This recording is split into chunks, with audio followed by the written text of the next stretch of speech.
Silvia. Well, Halloween is upon us, and I'm happy to have you back. And today we have a special guest with us, Karyna. Hello. First time meeting. And of course, we have Jordan in the back doing the mixer. And of course, I have Ariana next to me. Hi, everyone. Yeah, thank you for having me back. Yeah, of course. Last year's was, I would say, our most interesting as far as like a podcast, because we normally have like, realtors, entrepreneurs, and we talk about, like the self-analyzation, self-growth, like business. How to grow a business, everything business oriented. And of course, when we had you on, of course, I met you at KW. Are you still a realtor? I'm still a realtor. Okay. Very, very part-time, and I'll get to that in a little bit. Yeah. So of course, that's how we met. I do real estate photography, real estate videography. And of course, within that realm, I'm going to meet a realtor, and we just bumped into each other, and you had told me, hey, I talk to spirits. I'm like, oh, okay, let's get you in the podcast. So that's a small, brief introductions from last year's. And like I said, I really enjoyed last year's podcast with you. And of course, I had to have you back to the second round because, Halloween is coming up fairly soon. Yeah. So Dia de los Muertos. Of course, Dia de los Muertos. Yeah. So if you want to give just a small introduction again, and then maybe introduce your another guest. Yeah, we'll do. So again, Silvia Garcia, a psychic medium / realtor, business administrator. And yeah, so I'm here just to share what it is I do, how it is that I help people, and how I'm able to communicate with spirits that have crossed over. I was mentioning to Jordan a few minutes ago how my main goal and focus is to help earthbound spirits to cross into the light so that they can continue to evolve and continue on their journey, right? On what it is they need to do. Let's see. And you guys are going to have to forgive me. There's this thing called psychic amnesia, which I do suffer a lot from. Call me Dory. Okay. So I will not remember a lot of the things that we spoke about last year. That's a coping mechanism that I have because of so many different, what's the word I'm looking for? There's a lot of stimulation in my world. And so I need to help me out with that word, compartmentalize. Thank you. And so I will delete old files just to make room for new ones. Right. Yeah. And why was I sharing that? Because I don't remember everything I said. So you guys feel free to refresh my memory. Yes. Anyhow, somewhere along my journey of being a psychic medium, I've been blessed to meet a lot of people that I've been able to help and have, if you would say, apprenticeships or students, right? That I've helped a little bit more than just a regular client. And that is what Karyna, hey. Yeah. Thank you for coming. Thank you for having me. Yeah. Well, thank you for coming through. Of course. Where's my applause, Jordan? Oh, there you go. He's sleeping back there. Well, thank you for coming through. First time meeting, and of course, I'm happy to hear, I guess, your experience when it comes down to how you guys met also. And then of course, how you got introduced to the idea or the concepts of, what we're going to be talking about. And then your feeling about, the idea of even announcing it to maybe your friends, family, and then now transitioning into being a little bit more open to the concept. I'm like, what, if people know, they know. If they don't, whatever, right, Yeah. So if you could, if you could give us a little bio as far as your background, are you from out here? I'm from out here, yeah. That's I actually met Silvia through my aunt does hair. Okay. So she had a client that was one of her friends, and when my dad passed back when I was 13 years old, my aunt's client actually introduced Silvia and I. I was about 14 years old the first time we spoke, so. Oh, wow. And at the time, that client was he was a student of mine. And he was learning, how to develop his gifts and so forth, and he connected us. Yeah, so that was the first time we spoke. I was 14, and we've been friends since then. Yeah. Yeah. And was it around that time that you actually knew that you had some sort of gift or you were sensitive to something? I think I actually first knew I had a gift when, I don't know if you were doing energy work on me or what, but I was with Silvia and something started coming through. Yes. And I told her, I'm like, hey, like, I feel like I'm seeing stuff. Or usually, actually, when I get anything kind of like a download, it happens to be her people that have crossed over. Really? I've had it for maybe Oh, one wow. or two other people that have come through, their loved ones, which one of them was my coworker's son, who I didn't even know had passed. I found out that Monday when we went back to work. I felt him very heavily the Sunday before when he passed, which was weird for me because usually when I do get people coming through, it's for her. Yeah, usually I have to go to her when I start feeling things or somebody coming through or the signs and signals and pictures that I get. She helps walk me through it and, kind of just focus in to understand it clearly. Yeah. Okay. Yeah. Yeah, and as far as like, because I think we spoke about this last year when it comes down to gifts, if it's inherited or if it's learned, and I think you spoke about a little bit of both because we all kind of have certain type of gifts, but some of us hone into it and some of us just feel a little bit more of whatever gift we have. So if we have guidance, we could really like get into the idea of like, okay, you could grow this gift, or if not, it could just linger around in the background, but you could kind of ignore it, I would say. So when it comes to your gift, could you say that's inherited? I don't know if it's inherited. I think like with my family and my culture, we're very, I guess not secretive about it, but it's just not something we really talk about. Yeah. I know like when I would see things or feel things when I was younger, my mom would kind of just get scared. But not without reason, you never know what's around and what you can't see. Of course, it might be a little scary, but my family, I don't think that anybody was sensitive. I do know now that my sister is sensitive though. Oh. My sister Alina, Oh, wow. she's like full-blown medium now and she's a few years younger than me, but Oh, whoa. yeah, that's my sister from my dad's side. And then I think for myself it's one of those lingering things that I get help from Silvia when I need it. Otherwise I kind of let it linger, So now hearing that your sister has it, I would say then there's something there on your dad's side. I want to say For sure. Yeah. Yeah. Yeah, that's what it sounds like. Yeah, and I think it's just so awesome. So for me, it's very hard. Like a lot of people, so a lot has happened in this last year, and we'll touch base a little bit on that. But one of the things is my maternal grandmother did pass away. Yeah, this August. She lived a very long, blessed life. I did talk about my maternal and paternal grandmothers last time. This was my maternal grandmother, 102, 103 years old. Wow. That's a long life. That's a long life. And, a couple of people actually reached out to give condolences, but at the same time, there's this misconception because it's, well, you're good, Sylvia. It's like, you're going to see her again. You're going to be talking to her like in no time. And it really doesn't work that way. As a medium, it's rare for your people or your family to come through to yourself.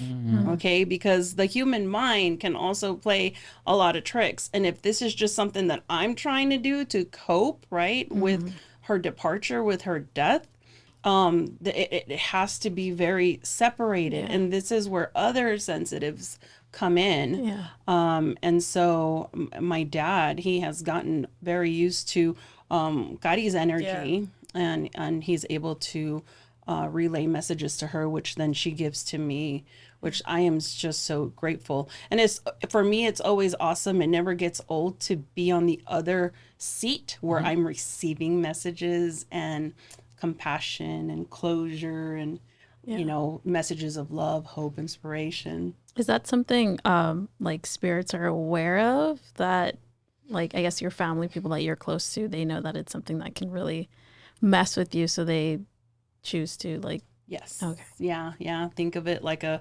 unspoken rule. So in my 46 years of life, my father has come to me 3, maybe 4 times in 40. Like you personally? Me personally, directly to me. And the times that those connections did happen, major things were happening in my life. Okay. Like, yeah. like catastrophic thing. Okay. So, and then any other time it will be a different medium Gotcha. that is connected. And is it through the idea that because we were talking about dimensions last year and demons and all this stuff and deceptions and all that stuff, is it within the rule of the other realm that they know that if they keep coming through, being that they're your relatives, that another being or energy could use the image or the idea of your your family member or your loved one to deceive you? Most definitely. Okay. And even with other mediums, a demon can take that role. Okay, just to be malicious and cause pain and hurt or havoc. So and that's why I always say, make sure you always go to someone who's reputable, that isn't a charlatan, that knows what they're doing, that they've been doing this for a while, because we as mediums, we know when it's a dark entity coming through pretending to be someone that they're not. Is there signs? There are signs that I can pick up on. Like I'll ask. Well, first there's a feeling. Okay. It's like, okay, something. Unease. Okay. It's like, okay, something's not right here. Something doesn't feel right. But then I could also be associating that to a particular way on how this spirit passed away or how this person passed away.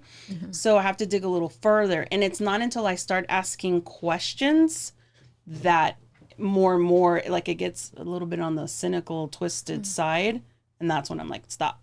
I think that's happened to me maybe 2-3 times. They're like scammers. Yes. And I'm just like, no. Yeah. I just got a call from a scammer, like from India. And they're like, hey, we got your card information and we saw that you're putting in money to international blah, blah, blah.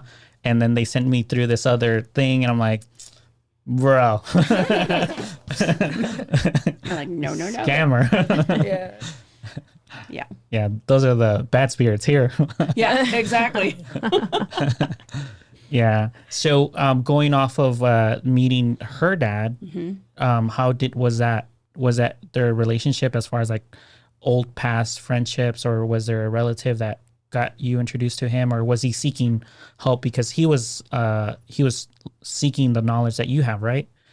Yeah, so her dad was passed. I never got to meet him in the living room. Oh, okay, gotcha. Yes. Okay. So he came through to me once he saw the connection here. Oh, okay. And then I was able to relay messages from dad to her. And I think that that's the other reason why, and please don't take this the wrong way, but it's what catapulted this relationship, because here she is, would want nothing more than to speak to dad and hear from him, vice versa. Yeah. There's nothing more that I would, and so we're able to help each other out with our dads. Yeah, which is really amazing. It is. Dad was into, let me talk a little bit about dad. Yeah, he was into cars as well, and Sylvia's pretty heavy in the scene. Okay. So being with her in the scene has really felt like very homebound for me, and helped me feel close to him as well. I would only go to those shows with him and stuff. Oh, okay, gotcha. Oh, wow. And that's where your background comes into that same spectrum of you're into, Yes. that lifestyle, I would say. Yes. Yeah. Okay. Yeah. That's cool. Yeah. Parallels, Yeah. Yeah, and it's I'm gonna say it's a small community too. Yeah. So just having meet someone with the same comparisons, I'm like, hey, I'm into this, and then I guess your dad and you had that strong connection. Meeting with cars, same thing with you. You have a strong connection with cars. Yeah. So yeah. Gotti, remind me, how old was your dad when he passed? He was 32 when he passed. 32, so pretty young. He was young. Yeah. Wow. Mine was 24. Wow. You know what I mean? Wow. So, You're kids. yeah. That is wild. Yeah. That is wild. I'm 32. Does that make me a kid? I don't know. Like, no, you're old. You're an old kid. A big kid. But your maternal grandmother, that was the one who, she was also Yes. a medium, and she was the one Yes. who like guided you and taught you, right? She helped guide me and taught me at a very young age not to be afraid. There's so many stories about my grandma Natalia, but she'd chase them. She'd like see one and she'd be one of the ones that like runs to it, not runs away from it. Oh, you know? wow. So she helped teach and instill that courage in me when I was growing up, and I would see spirits, or if there was a spirit coming through that kind of looked freaky, but there's reasons on why spirits come out that way. Or present themselves that way because they're not evolved. And as I start working with them and they become more and more involved, they become less deformed, ugly, bloody. Yeah, I hope that makes sense. Yeah. So, yeah, I would have never been able to have gotten past that if it wasn't for her knowledge, you know, and her strength, her courage in God, and her faith being as solid as it was. Oh man, that taught me so much. Going off of imagery, because you kind of just brought up the deformities and everything. What is that? Why is it that we still see imagery of a person even when they're in their afterlife? Because technically this is our vessel, correct? Yes. It's not really, it's nothing besides what I would say our soul is using to maneuver around this part of the world. Going after the afterlife, why is it that I'm going to still have the same form? Like, when I die, I'm going to have an afro and I'm going to be ghosting around with my afro, you know? Like, hey, that's Irvin, you know? Right. Why is it that way that I'm going to, like, why is it You that still image? look the same. Yeah. Yeah. You know, it all depends on every person's unique experience. I can think of one particular one passed away in a car accident, and didn't see it coming and came through to me all bloodied, you know, just looked banged up, like you just suffered a real bad car accident. And so there was a lot of confusion of, why am I here? What happened? Am I dead? No, I'm not dead. And so as the weeks went by and she started to accept that she had passed, she started to heal. So there was less blood. Her face started coming together. There was more acceptance of what happened until we were able to get her to cross over into the light. Right? Yeah. I've had spirits that have lived their life in a wheelchair. Right. And at one particular case, I was in Monrovia somewhere, and he had spent his life in a wheelchair.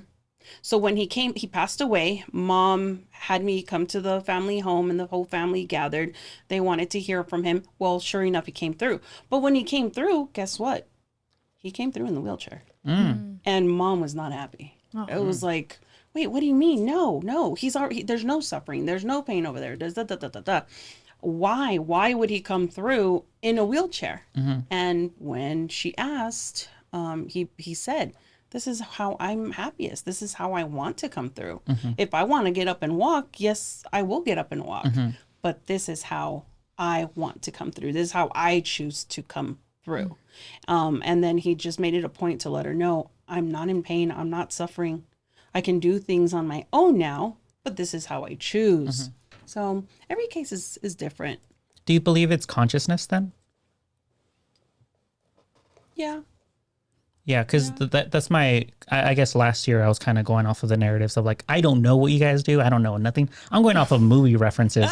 Like literally everything that I'm That's asking what I think of too. Yeah, like I'm literally thinking about movie references or just like the concepts of like, okay, what was I scared about when I was younger? And then that's kind of where my questions are coming in, like very elementary. So, because I think even of the representation of them coming through injured or deformed, like you're saying, and you see that in movies too, where there's like a spirit or you know, something haunting, and they look a certain way, and then once they help them, you know, to the light, they do look, they're normal again, they're beautiful, they're happy, and then, you know, they depart. Yeah. So like that's interesting, because is that something that, you know, do they know someone who maybe was a medium who was able to give them that type of information, or is that something that they just to answer your question, yes, they're executive. There are people, mediums and sensitives and psychics, that are brought into projects that are executive producers, and they're the ones that guide the production people to say, no, it doesn't happen like this, it happens like this.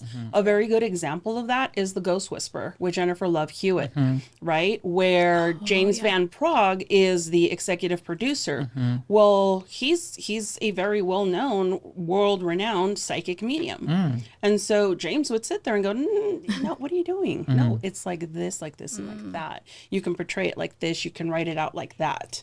And this is how the movies come together. Yeah. How does that feel like for you guys who experience this to have like accurate representation, this, like for common people like us who don't experience that, to see it? And I guess for us, when you talk about it, we do have in our head, we're able to connect it because we've seen it in like movies and we've seen it in shows. Right. Do you want to answer that? And then I'll answer. I think that's really enjoyable. Like, it's nice to watch that show. I'm glad you referenced that show.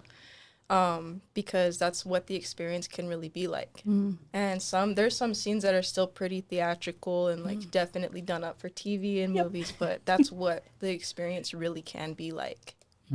Yes, I get super excited. So I'm a big movie, but I love movies and shows and whatnot. And if I'm seeing something, I'm like, yes, like I get super excited. Like you would have thought the Raiders landed a touchdown. Yeah. That's how excited I get. So, and yeah, but then like Kari says, things get lost along the way because, well, you got to keep it interesting for Hollywood. Yeah. Have you seen, sorry. I'm just going off the movie, Talk to Me. Have you seen that one? No, I have not, but it's in my list. Okay. Yeah, so it's in my radar. That one I really, really enjoyed. That's probably one of the movies, like more recent horror movies that I've watched that I've really, really enjoyed. But they I mean, you can, I don't know if you know the plot or a little bit about. Just very little. I think it has to do with the hand. Yeah. And that's all I know. Yeah. Okay. Yeah. I was going to ask you about it, but I'll wait until I looked at the trailer. I'm like, That's how I feel. Yeah. It's so scary. Well, it didn't even look scary. It's just like my background when it comes to cinematography, I remember me and my mom watching horror movies. So of course the concept of a horror movie now it's just been repeated. You know, the slashers, now anything that's I would Exorcist. say this is probably one of the more original. That I've seen but in a I saw while. the trailer and I just saw a bunch of like young kids in a dorm. Like, oh, really? Another one of those? I was like, okay. No, it was actually really, really good. I would recommend anyone who Okay. hasn't seen it to watch it because they are coming out with a part 2. Okay. Like that's how well received it was. Oh, And nice. it's Talk to Us? Talk to Me. Talk to Me. Okay. Yeah. All right. Well, I'm definitely I'll watch it then. Yeah, it's really good. It's really good. I'll see I'm how gonna you guys call feel. Ari in midnight. I'm scared. Yeah. It I talked think to me. it's one of those movies. The second, because I watched it in theaters twice. That's how much I liked wow. it. The second time I watched it, I felt like I was more scared. Really? For some reason. Interesting. And maybe it was just because I had already seen it one time. So the second time I was picking up on like little details and like paying attention to like more of the destruction, like in like the people and like their, so it was really good. I would recommend it. Oh, okay, I'm watching. Yeah. Sounds good. Yeah, her recommendations haven't failed me yet. So Okay. There you go. Scary movies can be really hard for me because like when I get scared, it opens me up to more of the trickster energy. oh wow. Yeah, so I try to stay away from them so that I don't have like, because I'll call her. I will call her and be like, hey, like I'm experiencing this, like, and Oh, that is scary. it'll put me in a headspace and almost in a fear energy, and that's what negative energy can feed off. Oh, okay, Yeah, gotcha. definitely I have Okay. to be off of that. careful with that stuff. Okay. Yeah. That makes sense. Yeah. So you can't watch like The Conjuring or anything like that? No, those especially. Yeah, The Conjuring's a scary one That- because those it are deals with a good separate movies, dark yeah. place, right? They call it The Further, I think. Yeah. Yeah. Yeah. Like Yeah. all of that whole timeline, Conjuring, Annabelle, The Nun, Yep. that like come together. Like Oh yeah, religion scary movies. I was like, The wow. Nun. yeah. Ooh, I gotta. Yeah. I think right now I'm watching on Netflix The Devil on Trial. It's a How is documentary. that? So far so good. Yeah. Yeah, Okay. yeah. But it's I'll about have an to watch it. 11-year-old boy that gets possessed, Wow. ends up killing somebody. Where is it on? Netflix. On Netflix. Oh, okay. Yep. Okay, right on my list too. Yeah.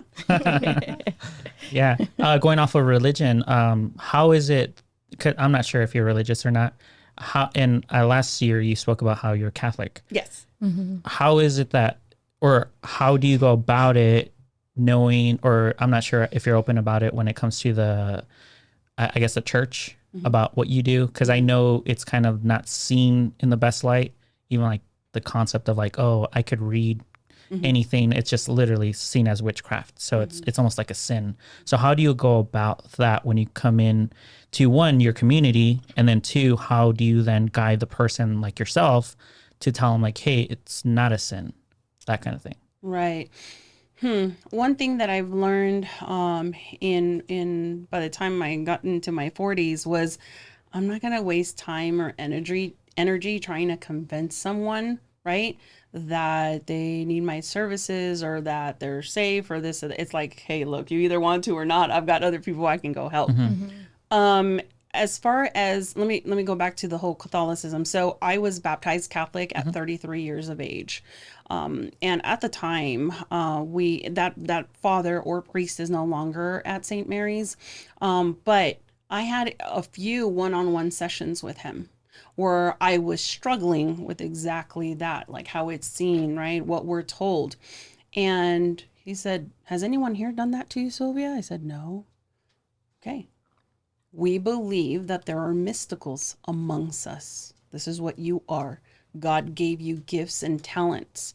It's what you do with those gifts and talents that's really going to, at the end, matter, right? So immediately I felt accepted. So as far as other people telling me, well, this is witchcraft, it's of the demon or the devil, or, I mean, I've been called the devil's wife, you know? So I don't waste my time with it. However, if people are seeking my help, it's because they've been, referred by someone else that I have helped through a situation. And these people are at their ends wit, like they don't know what else to do. Like nobody else in the community is helping me. What do I have to lose to call this person? Which brings me to a case that I'm currently working with right now. I'll talk a little bit about her. I'll just use first name. Steph. Steph is a single mom. She has 2 beautiful children, a boy and a girl. And I want to say the girl is about 13 years old. The little boy is about 11. And there's a bunch of demonic presence in their home. And so I was referred, someone said, hey, you need to call this person. And she did, went out, assessed the situation. And yeah, there's a full blown. Jeez. Is it out here? Yes. Oh, no. Yes. In Lancaster. In Lancaster, I'm stay away. Lancaster. Oh my God. And so, I've been helping the family out. I've been helping her out because, I mean, she's being a single mom, that alone in itself is like, but on top of that, to know that you come home and it's not a safe haven where you and your children are safe because you have demonic entities that are trying to wreak havoc and hurt and whatnot. So I appreciate. Now, along the way, we've also learned that her children are sensitive. Oh. Okay. So her daughter, when she was much younger, the phone would ring, but before it would ring, she'd say, Mommy, Grandma's going to call. Ring, ring, ring. It's Grandma. Or, or things like, there was, I forget if it was a family friend or a member of the family went missing and they were looking for them. And the little girl went to Mom and said, stop looking for so-and-so. He's already in heaven with God. And within like an hour or 2, they got the phone call that they found his body. So things like that. Now, going back to, we are all born with psychic ability, right? But if you don't develop it, it stays dormant, right? So she, now at 13, 14 years old, she still is sensitive, but she's going to have to work to develop it if she chooses to. The younger one, who's about 10 or 11, he's still at that age where they have, Mom has brought me in and said, teach him. I don't want him to lose this. Like, if he can make a difference in people's lives the way you are, please guide my son. And so that's where we are at right now. And because of that, the enemy, I like to call the enemy, the demonic entities, they want to stop that, because the less of us that there are in the world, the more havoc that they can wreak and evil wins. You know what I mean? We call ourselves light workers. And so that's what's happening. Thank you for letting me share that. Oh, of course. I'm all ears. Are like, I guess, like the enemy, those like evil presences or whatever, are they like, do they attach themselves to like specific locations, or is it like people? Like, how does that come about? Yes, a specific location can attach to it, especially if something horrific and tragic has happened. Like, let's say someone's been murdered in a home. Yes, boom, they attach themselves to that location. Can they attach themselves to a person? Yeah. So here we have the young family that I mentioned. They are trying to attach themselves because they want to stop these children, excuse me, from learning and helping others. But I've come up on other cases where, let's say that okay. So here's another case. There was a family, 3 kids, 2 boys and a girl, and the father was continually raping the little girl. Wow. Okay, and the family turned the blind eye. Like, no, this isn't happening. Let's pretend it's not happening. Blah blah blah. A lot of legalities came into play with this particular family, and the man was arrested, but then other family members got the little girl and said, no, this is your dad. How can you send him away to jail? Say that you made up the story. So now we have this child that not only went through this traumatic event, but now she's being told by the people whom she loves and trusts to lie about it. Yeah. And to Right? fix it. And she gets up on trial and says she made the whole thing up when she knows exactly what has happened to her, and nobody's helping and saving her.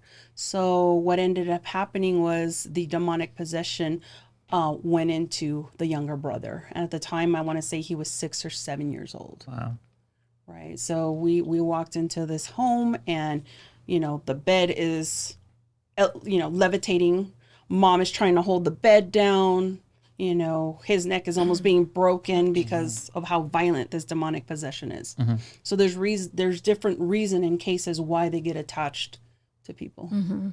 That's wild. So they're very strategic, I would say, like the entities that attach themselves to certain things. Yeah. Now, me going into my interesting mind of, this is the way that I think, I would attach myself to certain things that are current as far as like technology, because you are possessing a household. And I would say back then we didn't have the things that we have now to like translate or also to communicate. Now we have certain items in our pockets, that are now being used to basically giving us information, whether it being good or bad. So having that said, is there any entity that you know of that could be using technology in any type of way? And I'm not just saying a cell phone in general. I'm talking about like the internet or ChatGPT, or Instagram. Like now it's becoming its entity, within that platform. Well, I'm not sure I quite understand fully the question, but I'm going to answer the best way I can.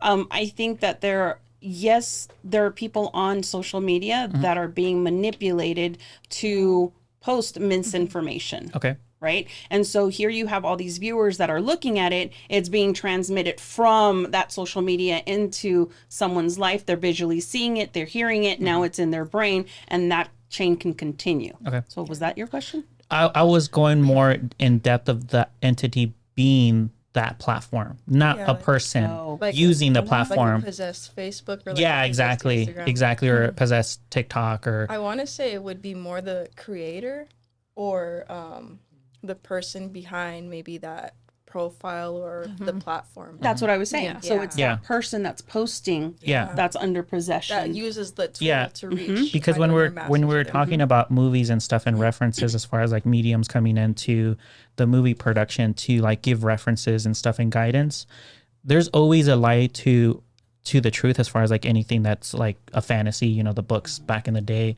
Someone has to imagine those concepts of like the ghost story or the witch story. Now there are stories now of the future, Terminator, like some sort of AI taking over. Yes. So what I'm saying is there an entity that is going in with our spectrum of energy, which is technology, that is now possessing that to become its own life form?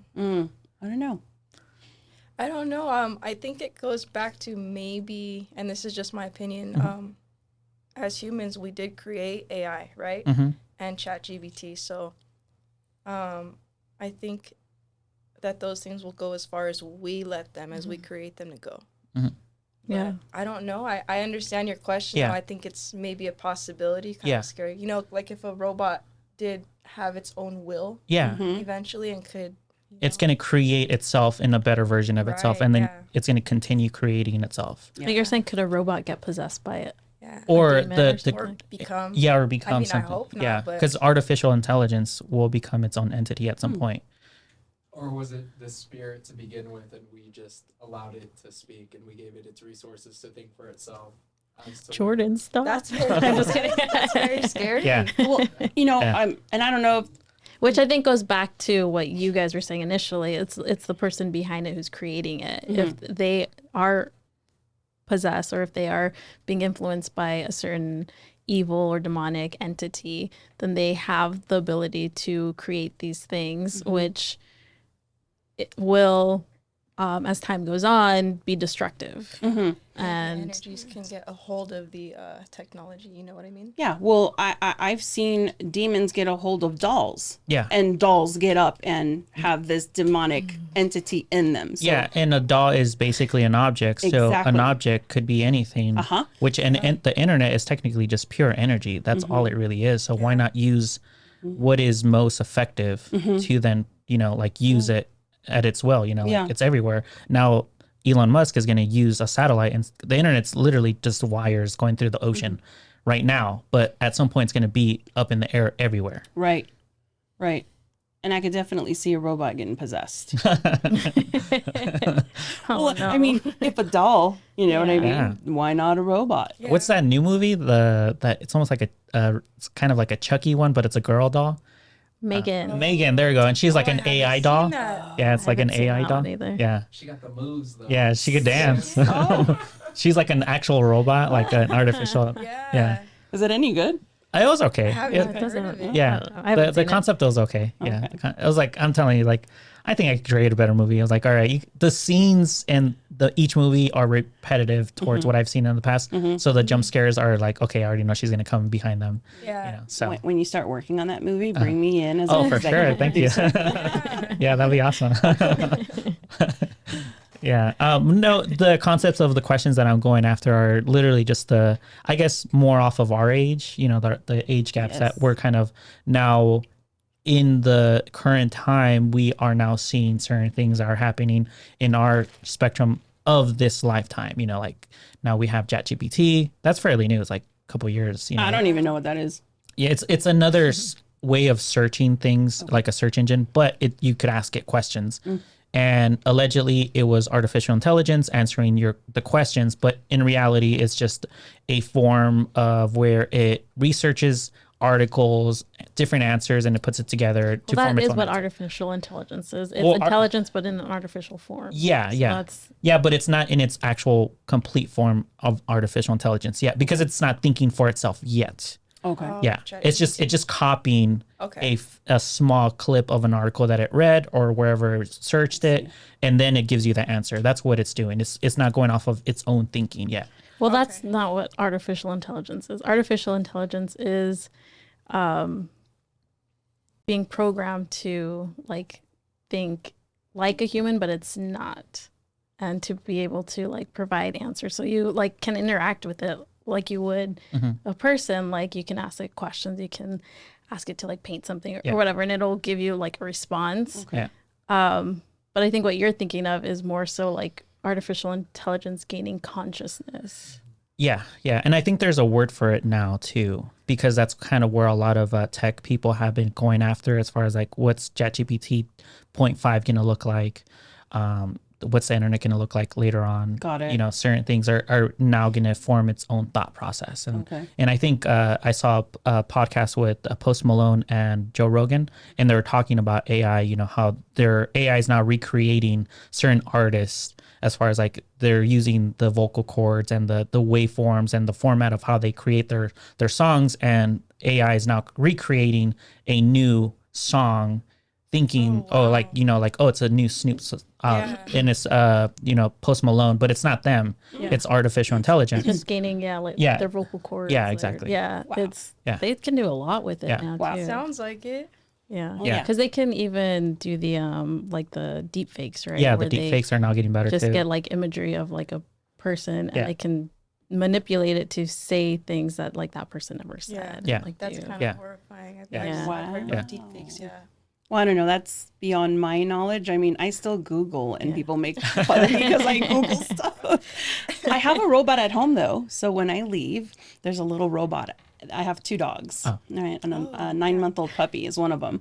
And so I'm able to log into the robot, and I can see what the pups are doing. And if they're like doing good behavior, which is just chillaxing, the robot gives them a treat. Oh, that's cool. If they're bored, like there's like 10-minute like little intervals where he brings out a laser and he rolls around Oh the my house gosh, and that's does the tight. laser, so like they chase him and stuff. That's and sick. Keeps them. That's so cool. Is that AI? I don't know. That's just a robot. I don't know. I tried. Yeah, that's just a robot. Robot, yeah. That's really cool. Now going on to what we are now currently going as far as like now, for some reason we always have something happening. Like first we had COVID, Yes. and then we had a war, and then we got out of the war, and now we're going back into another war, and now literally the new war that just started recently. Have you guys felt anything different as far as like energy? Like, because you were talking about how when you watch a scary movie, you get into this fear mindset. Now everyone's in this very tense, anxiety based, like we don't know where the economy is going. No one could afford a house anymore. Gas is crazy, Like a collective conscious. Yeah. Is it, have you guys felt anything different as far as like within last 3 years, 4 years, maybe? I'm gonna let you start that one. Yeah, I think a greater fear. Yeah. Yeah. I have a friend or two who has mentioned like stuff from Revelations, which I'm not familiar with, but I've heard things here and there that they see, I don't know, parallels of that happening. It's even gotten like me to ask Silvia some questions like, hey, what are you feeling? Because this is what I'm feeling. Yeah. I usually can tell if my own feelings are something fear-based, which is kind of like a nagging anxiety, or if it's something that's very,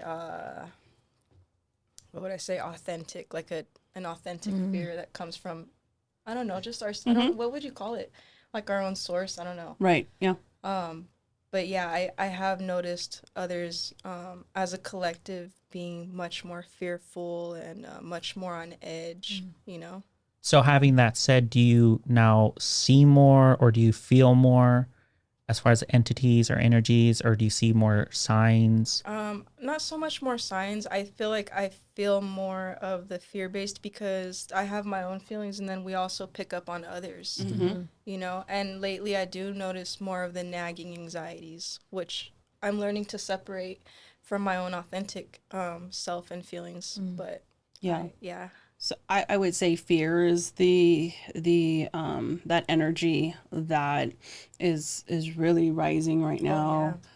For me, more energies, and it's interesting the time of year that this is happening right now. So this is the time of year where every year the veil is thinnest between the physical world and the spiritual world.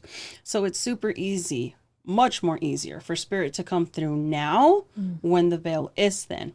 So happens to be it's when now, this war has started, and the senseless acts of violence and evilness is happening.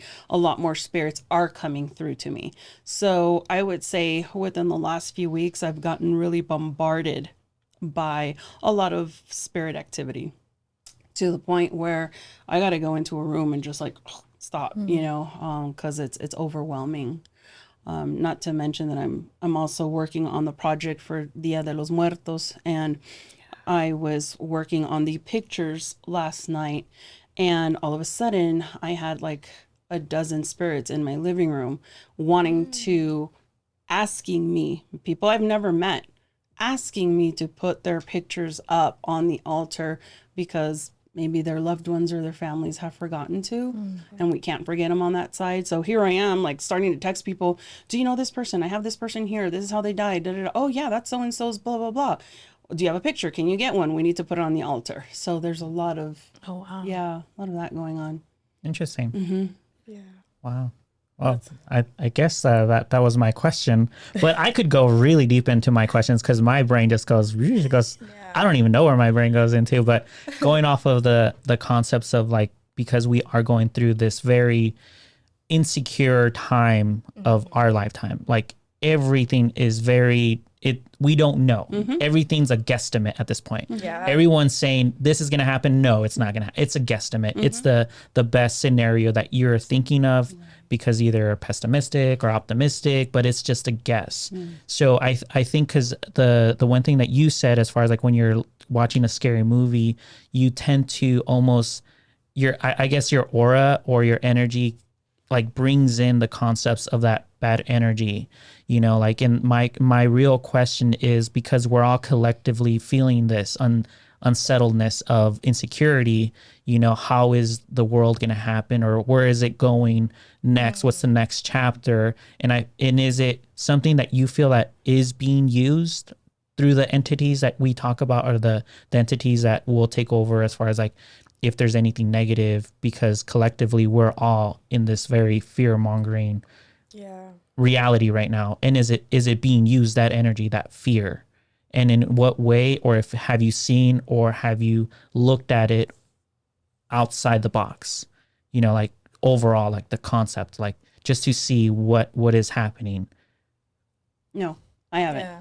I think the fear, as far as my own view, is, you know, putting people in that negative thought, and negative energies feed off of any vulnerabilities from us. Any of that negativity will make us vulnerable. And sometimes when we're vulnerable, we search for more answers in any corner that we can find one. So it can make you more gullible. It can make you more hopeless, which just brings on more and more negativity for other energies to feed off of. So,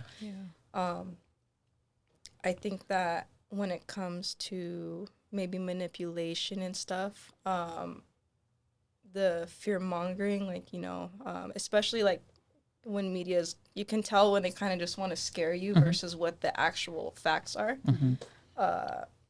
That can be used as well to, you know, put I guess spectators in the negative state, and then, you know, make them more gullible. Yeah, because I guess people are a lot more easy to manipulate and to do that stuff when they do have that fear mindset. Like, not even with spirits, but I think even individuals can manipulate each other using fear. And I mean, we've seen that historically too, right? Like within civilizations and things like that. So, I mean, and the only reason I ask these questions is because this is the first time, I would say this is the first year that I'm not sure what's happening within the next 2 to 3 years. Like in my head, maybe it was naiveness back but 3 years earlier, I was like, oh, this is what's going to happen. And it would happen, you know, like this is what I see and it's going to happen. But now it's more of the uncertainty of everything. And we're like, I don't see it anymore. And I'm not sure what it is that I'm not noticing. I think it's a combination of things too. Like, right. Like it's a combination of what's going on, like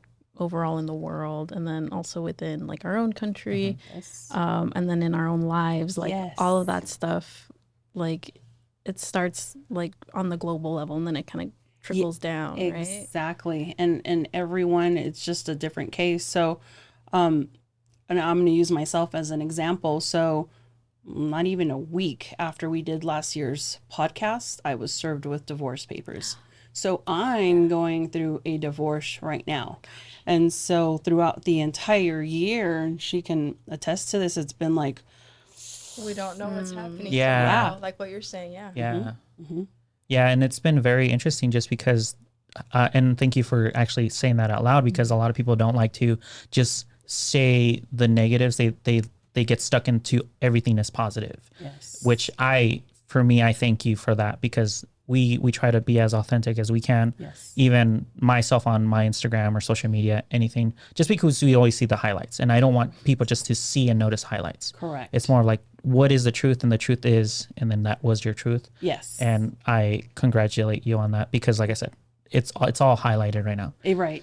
I've now been seeing a lot of separations within the last year as well. A lot of uncertainty as far as like even wanting to be with somebody, like the concept of sharing anything. Yes. The concept of it's for me and me alone.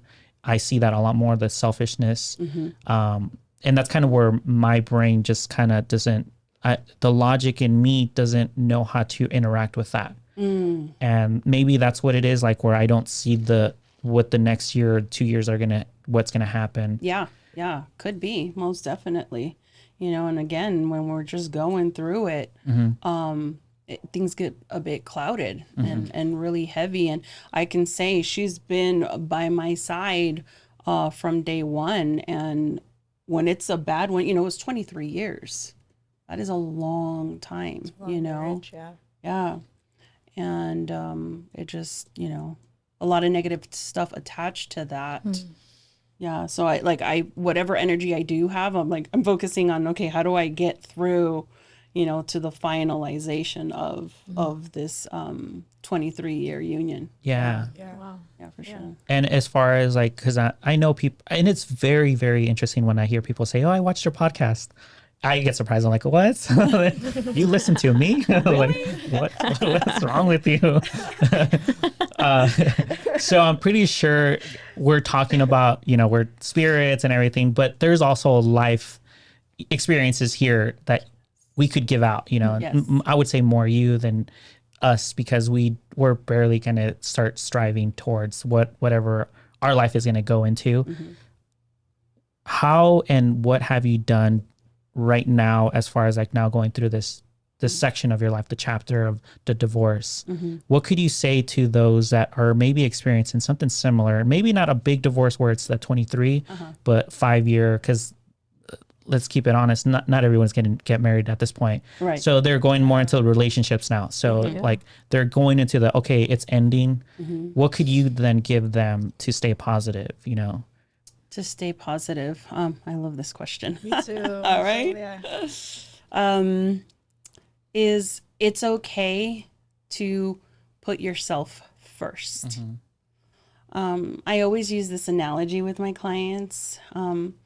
If you're in an airplane, right, and that airplane is going down and you're traveling with 2 little ones and those masks come down, a lot of the times we tend to grab those masks and put it on our children because they're our world. We love them. We want to save them. But if they're over there freaking out, not letting you put those masks on, not only did you just kill them, you killed yourself. I always tell my clients, when those masks drop, grab the mask, put it on yourself first. Make sure you're good, because these other people are depending on you and your actions and what happens next. And you can keep everyone alive, right? So that's where I'm at right now. My mask has dropped, and I've made sure that I've secured it to my face. So just love yourself. Be as gentle and kind as you can be. For me, I think, and Kari can attest to this,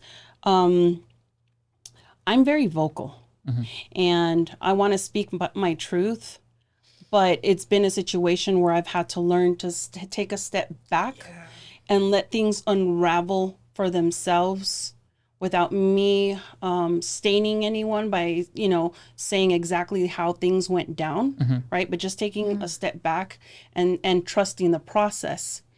And this is something that thank you so much. You've really helped me through, because it was hard. I'm that woman, I'm that, can I say this on the pod? I'm a chingona. All right. You mess with me? Let's go. Let's do this. I take off my hoops. Let's do this. Right? But she's helped me, and she's like, no, like just sit back and watch. And there's been bullying and just, and just nastiness. And people who I thought had my back and loved me for who I am, true colors have come about. So in this divorce, I mean, not only am I letting go or moving on from the marriage, but also many other relationships, right? Material things. I was the one that left the home. And I can tell you, I left with just 2 suitcases, my lowrider and my truck. Wow. Right? And I wasn't even allowed to take my dogs. Wow. You know what I mean? So to lose all of that in my world that I was just so comfortable in. Just stay focused in your faith in God. Know that at the end, God will have your back. You know, in our faith and in the Bible, it says to pray for our enemies, right? And I understand that. And even though at this point, half of me feels like this person does not deserve prayer, I'm still going to do it anyway. Because at the end, I want that person and other people to have peace, right, in their life. But yeah, I think just putting yourself first, being gentle. I see you very much every day working on forgiving yourself. She does forgive herself first, and I know in the beginning that was hard because, like she said, it's a 23-year union. Yeah. And that's very heavy. Yeah. You know, whether it's heavy in the good or the bad or both. But I see you every day working to forgive yourself. Yeah. And give yourself the grace to step away and put yourself first. Because I think a lot of the times we stop ourselves first. We're hard on ourselves. But you're allowing yourself and giving yourself the grace. So yeah.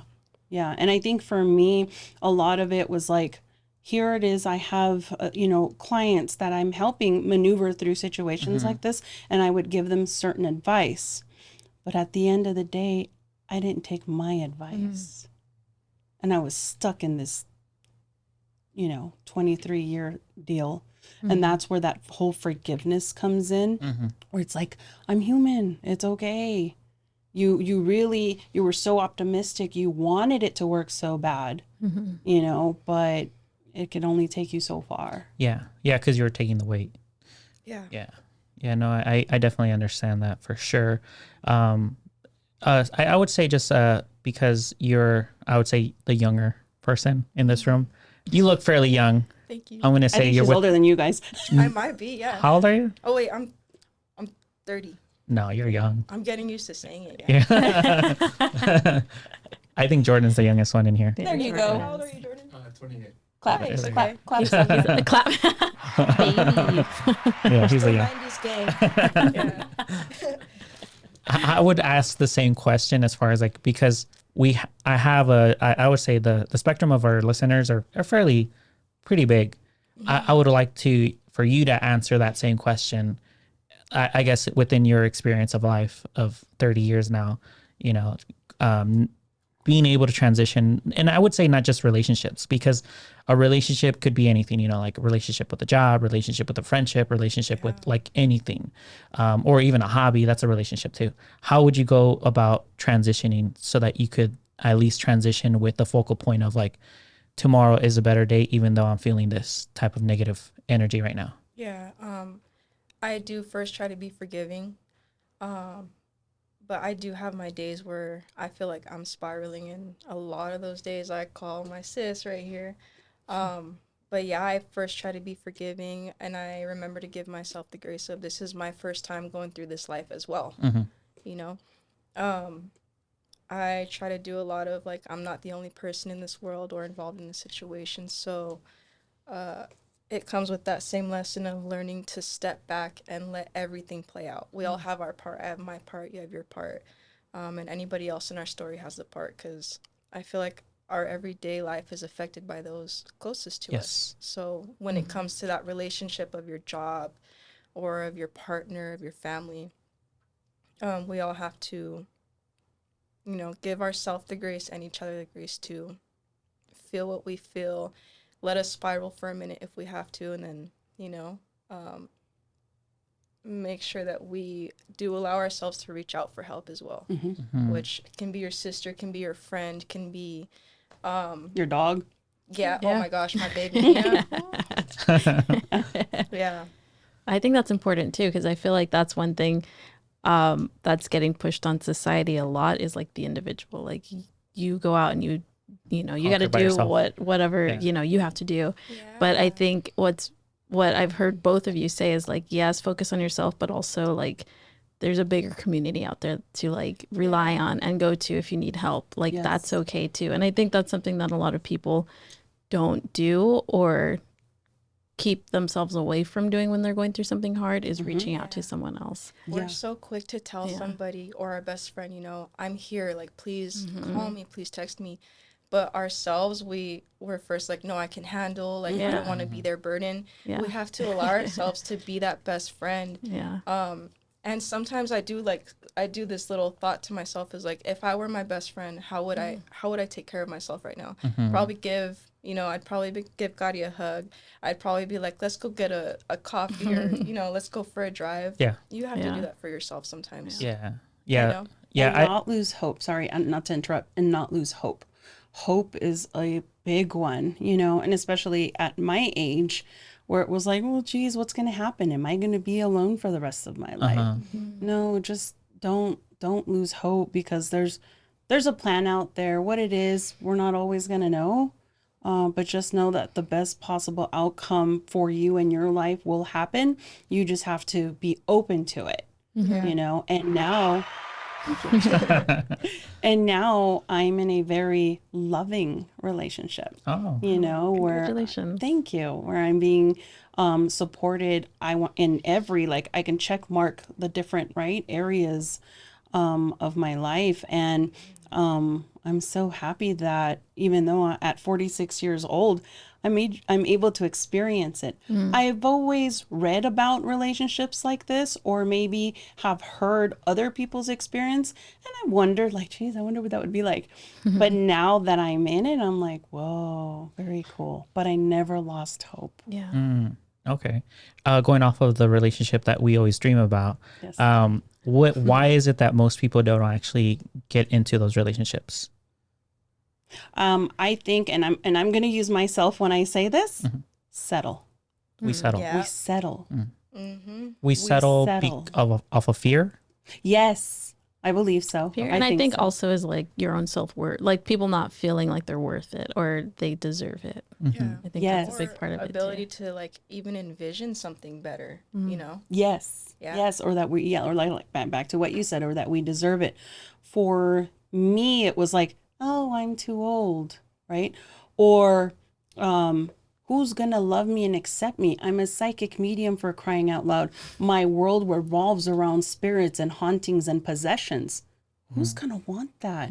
This person accepts me for who I am, right? And so I got stuck in that whole mentality of nobody's going to be out there willing to go through what I go through, because it's very taxing. Yeah. You know?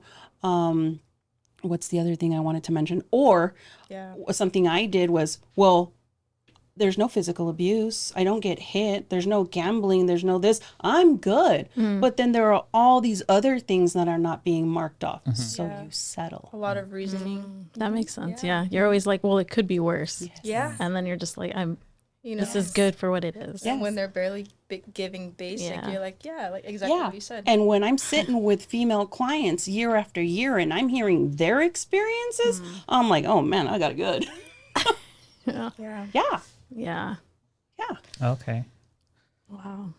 It's very scary too when you start to realize that you're maybe in a relationship or, you know, something that's not very well. It's very scary to first admit that, like, hey, you know, maybe this isn't for me. Because now you're also, you know, telling yourself, I'm messing with their life, you know? Yeah. And admitting it to yourself is even kind of hard.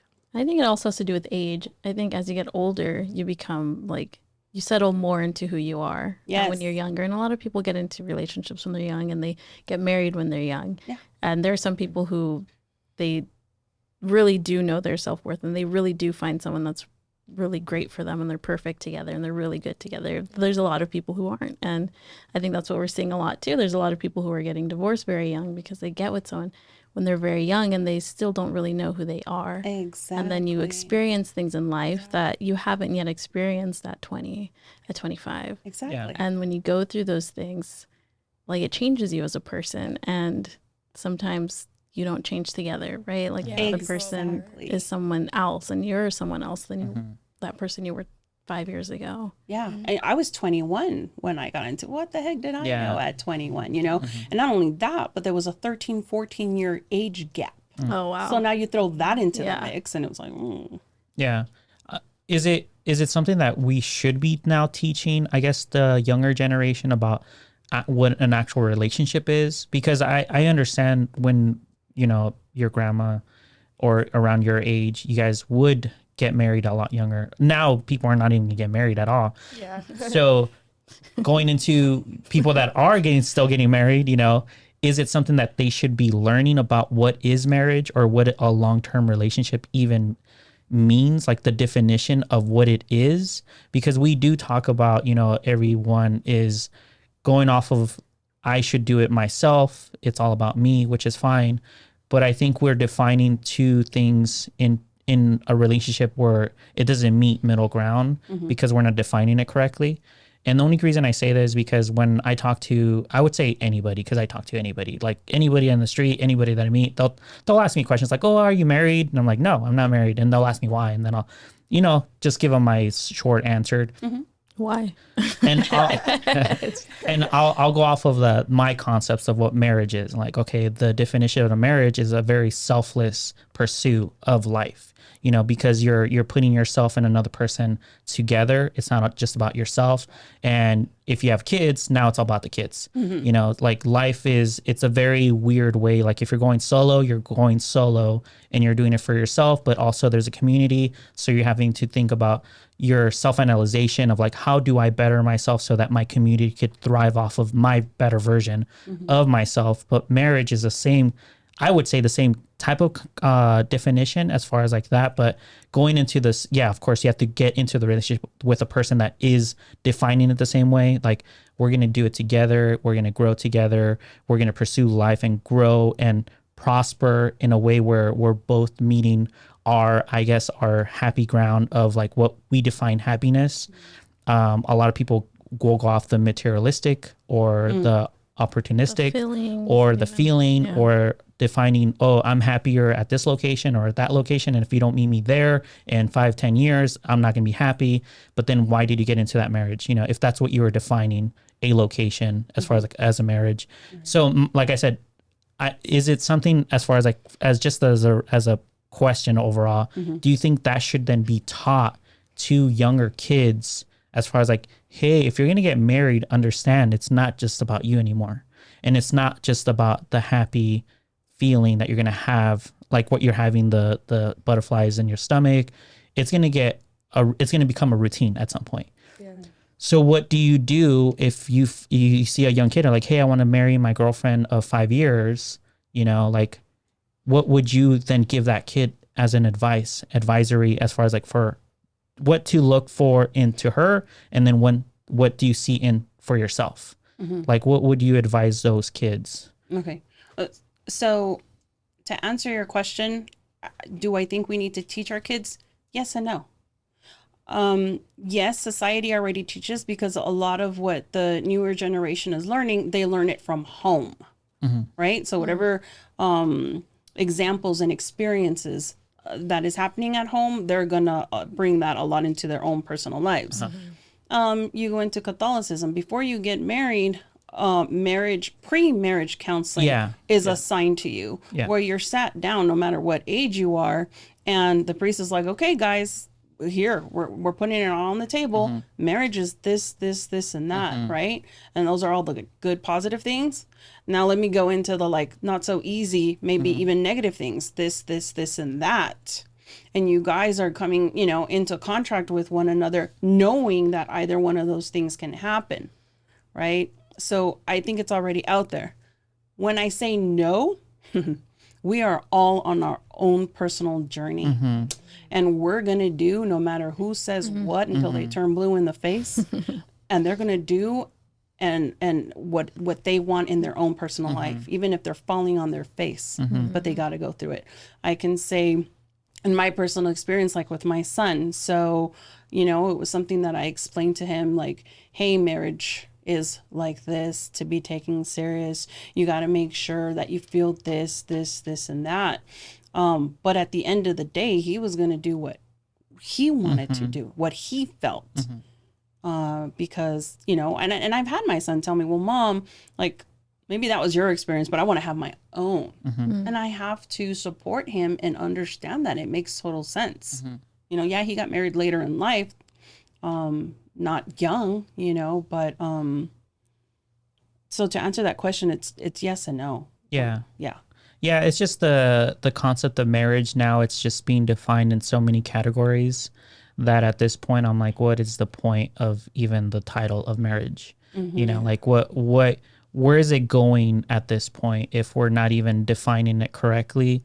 And if it's just off of the emotion or just the ceremony, you know, or just the celebration. Oh, I want the celebration, Oh, you know, yeah. that kind of thing. There are a lot of women out there that want that celebration, that, you know, they have that image of happily ever after that comes with the white gown and the veil and the dress and the castle, and, you know, so yeah, I do get that. For me, and I don't know if this is right or wrong, but for me, marriage, if I'm just in a relationship with someone, right, and things are not necessarily working out the best possible way that I see for myself and or the union, if I'm not married, I will very easily say, okay, well, thank you so much for your time. I learned a lot from you. Like, I want to stay friends. Let's shake and hug it out, and I'll be seeing you. Yeah. Opposed to, if I'm married to you, no, I'm going to work it out. Yeah. I'm going to put that time and effort and energy into that marriage to say, okay, let's figure this out. Let's put it on the table. Let's discuss it. What can we do? What can I do to change, to make it different, to give you what you need so that you in turn can give me what I'm needing, and let's work at it together. So for me, that's what that means. Yeah. I'm not so easy to get the keys and be like, deuces. Yeah. Yeah. No, and I would definitely agree as far as like if you're going into a marriage, like it's a contract. So breaking that contract, it means something, you know, like, and I understand that there's the two ceremonies within the church, you know, marriage. And then of course now we have the court system now being in place as well. But overall, like what I'm now seeing is like what we're talking from the beginning, like I don't know what's going to happen within the next 2 years because I can't see it. Right. And of course, all that we're being fed right now is mostly negative, not just around the world, not just economically, not just like what we see at the gas station, you know, see the prices of gas and everything, the car market, you know, and then of course, friendships, and same thing, the battle of the two sexes right now, it's going hard. Like I see it where I'm like, no one knows how to the definitions are being so skewed that I'm like, how is it that I'm confused? And I grew up with the basics of like the foundation, but now these kids coming up, like how are they gonna now define what was once simple? Like the simplification of just union, it's no longer there. So that's just where my headspace is at this point. Gotcha. Where everything is just like I don't really know where we're going at this point, like as a society, because we are social creatures. We're supposed to be with somebody. The laws of attraction, it's almost like a rarity. You know, we try to attract the same community, but it's almost hard because we're being skewed off of what I said, the telephone, off of YouTube, off of like information, where we might be the person that we want to become, but because the other person is now being distracted on the phone, we no longer seeing each other.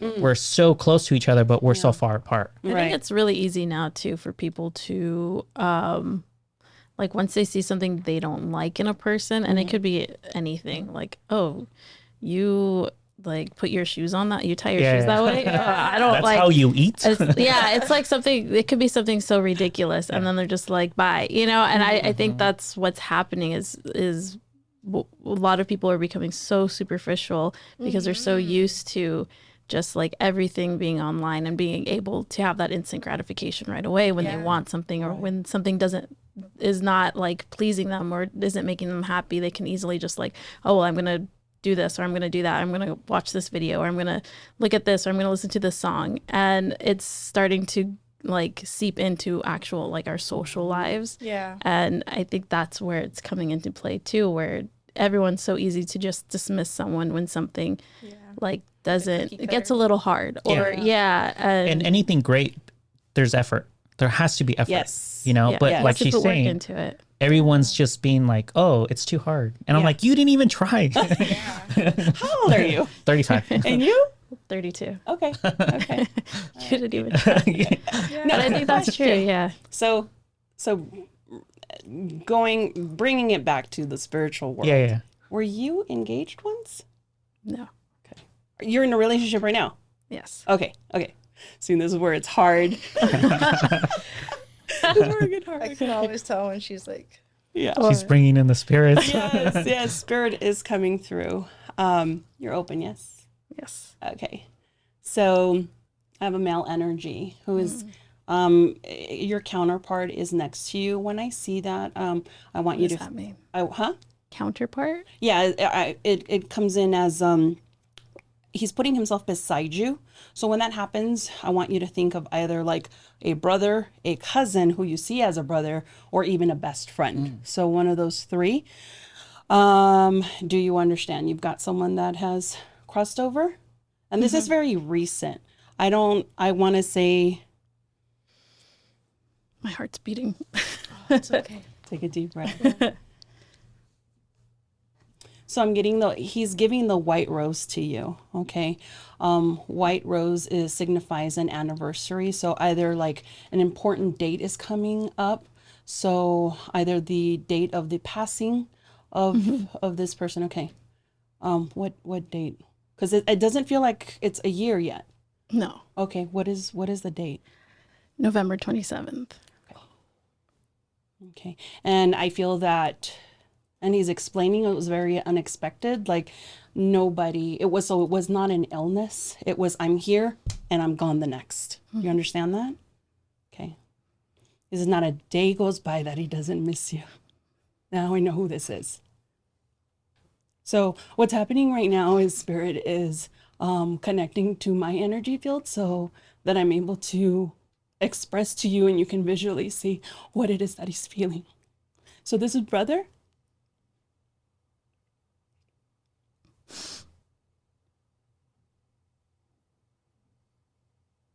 First and foremost, my condolences.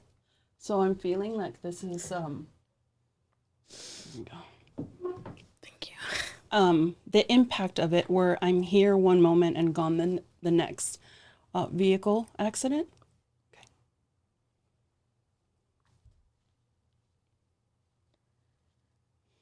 And I'm seeing that you're putting in something with him that he takes with him. It's an object. What is that? What is he talking about? There's something that goes with him. You give him.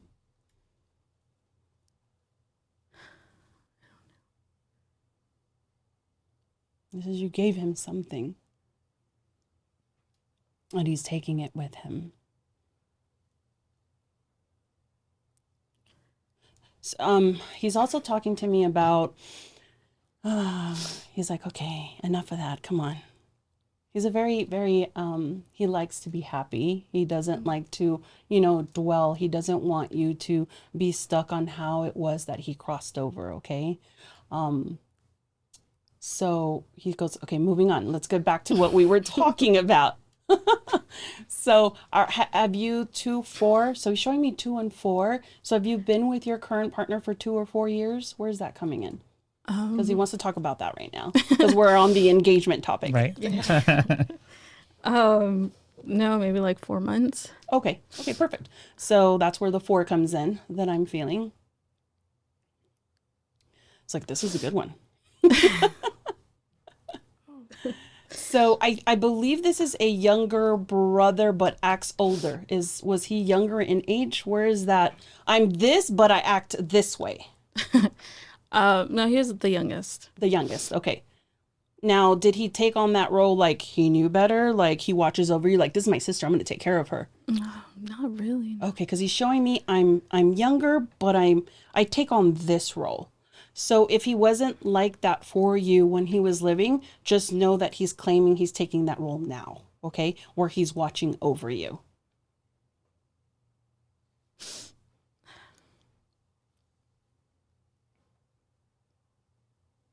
He wants you to know that he sees what's happening within the family and he's there. He's missing each and every one of you. He's talking a lot about mom. How's mom doing? She's okay. She's stuck. He's showing me she's stuck. And she's stuck in what has happened. I always say it's very unnatural for us parents, especially moms, to have to bury our children, And that's where mom is at right now. So just give her a lot of prayer and a lot of love. He says, if you don't mind, he would like to use your arms. And when you embrace her a little longer so that he can feel that through you. There's something you would like to ask him, or he can hear you. Take your time.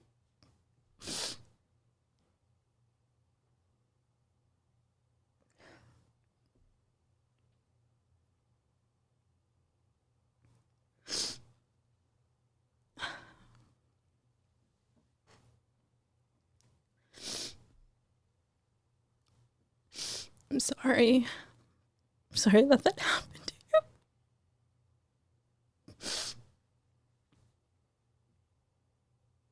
you. You didn't deserve it. He's saying thank you, but he wants you to know that he's okay.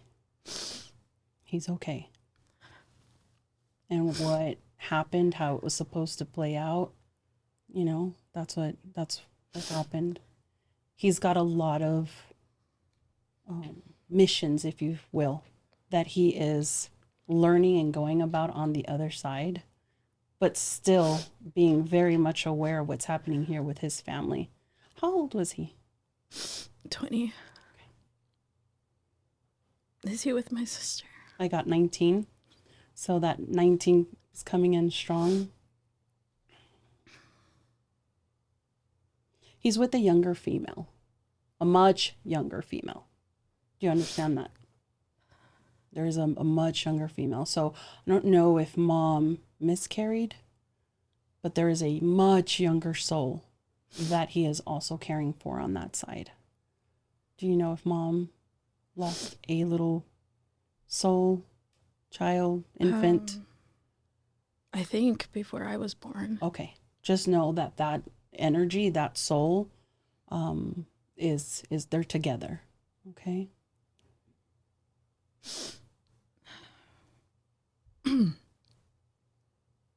He's saying that he's super proud of this and the production, and he enjoys it. Okay. And he's like, you guys don't give yourself enough credit. The podcast is really cool, you know? So, but he's with you already. And are you okay? He's going to hang out with us. You good with that? That's fine. Yeah. Okay. What was his name? Ethan.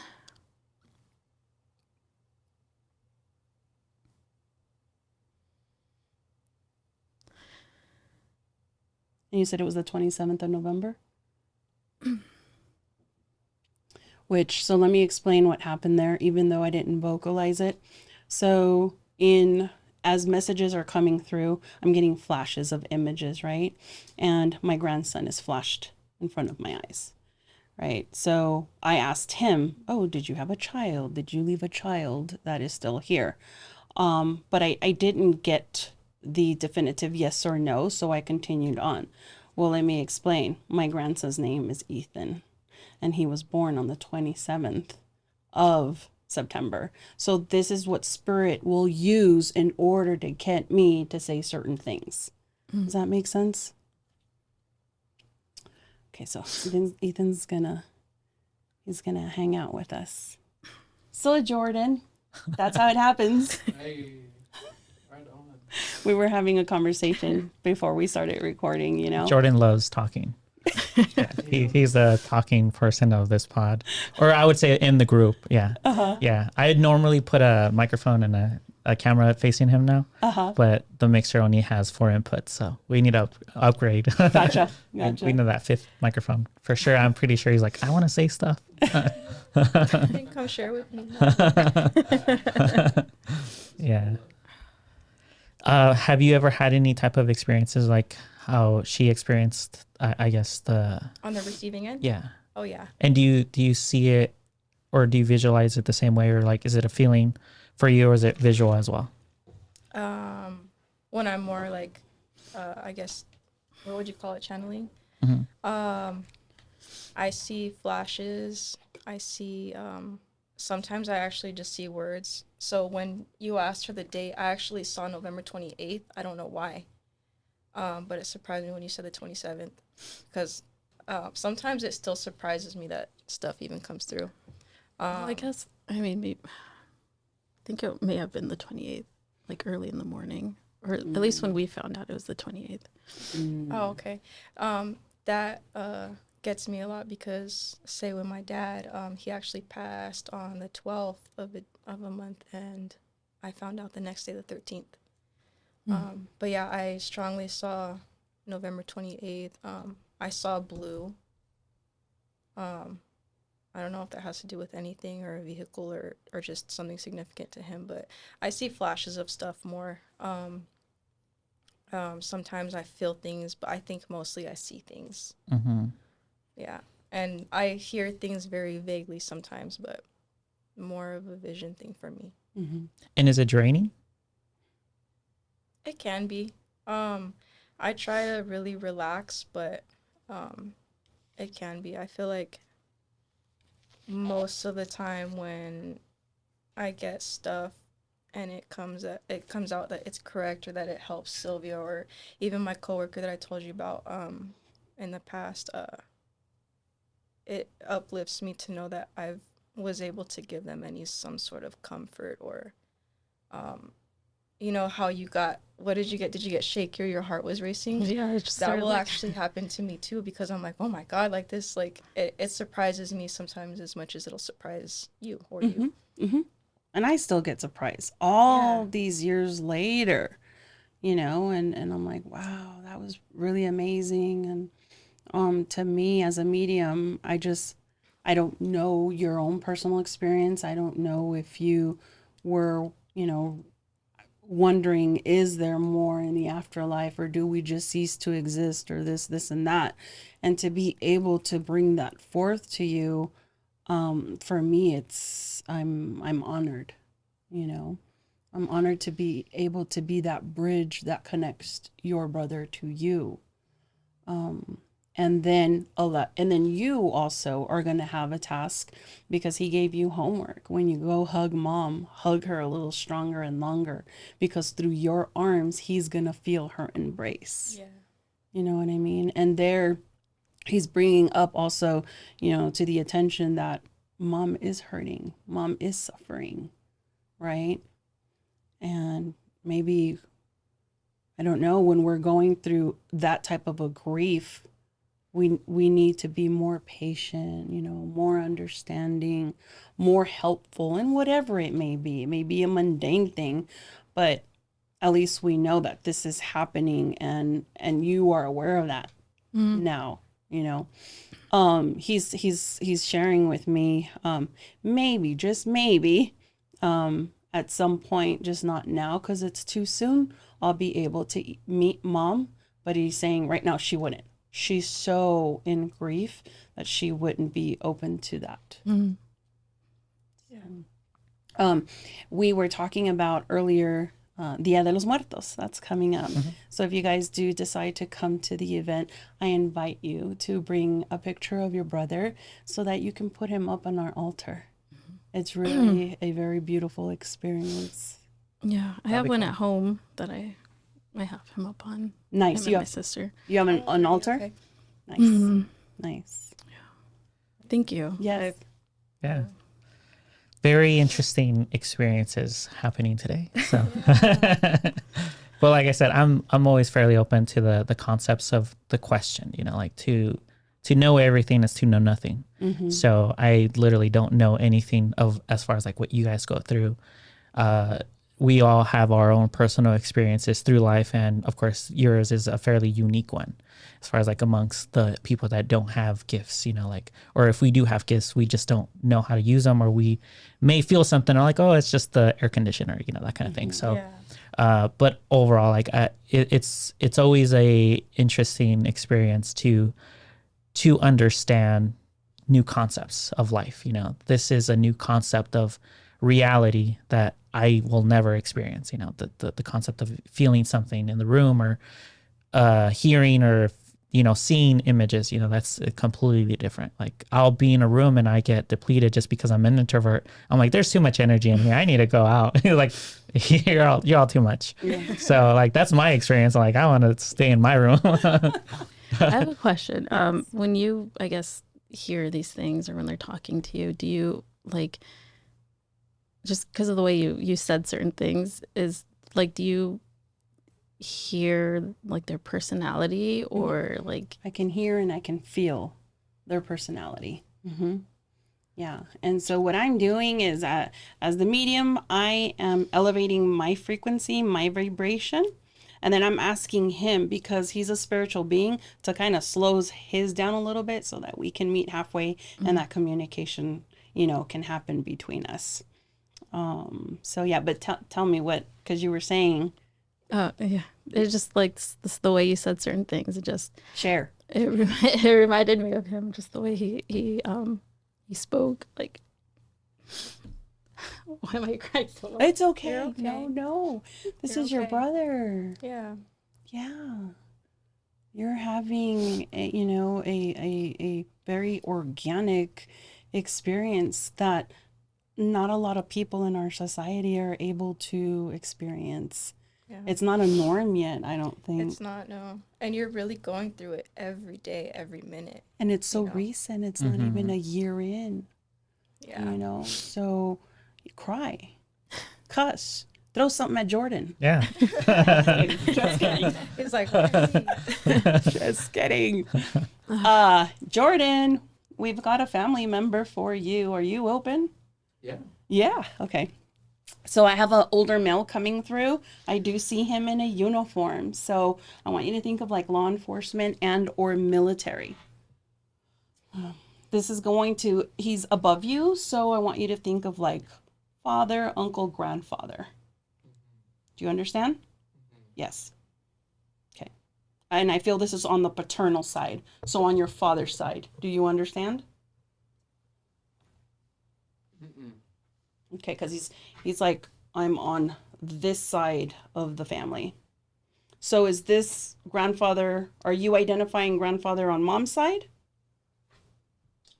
I think the only older male that has passed away that I know isn't even related to me, but he raised me. Okay. Parts. Yes. Yeah. But he wasn't like military. What's with the uniform? Jordan, you want to sit here so like they could actually see you and actually know what you're talking about because you're talking. Switch it up.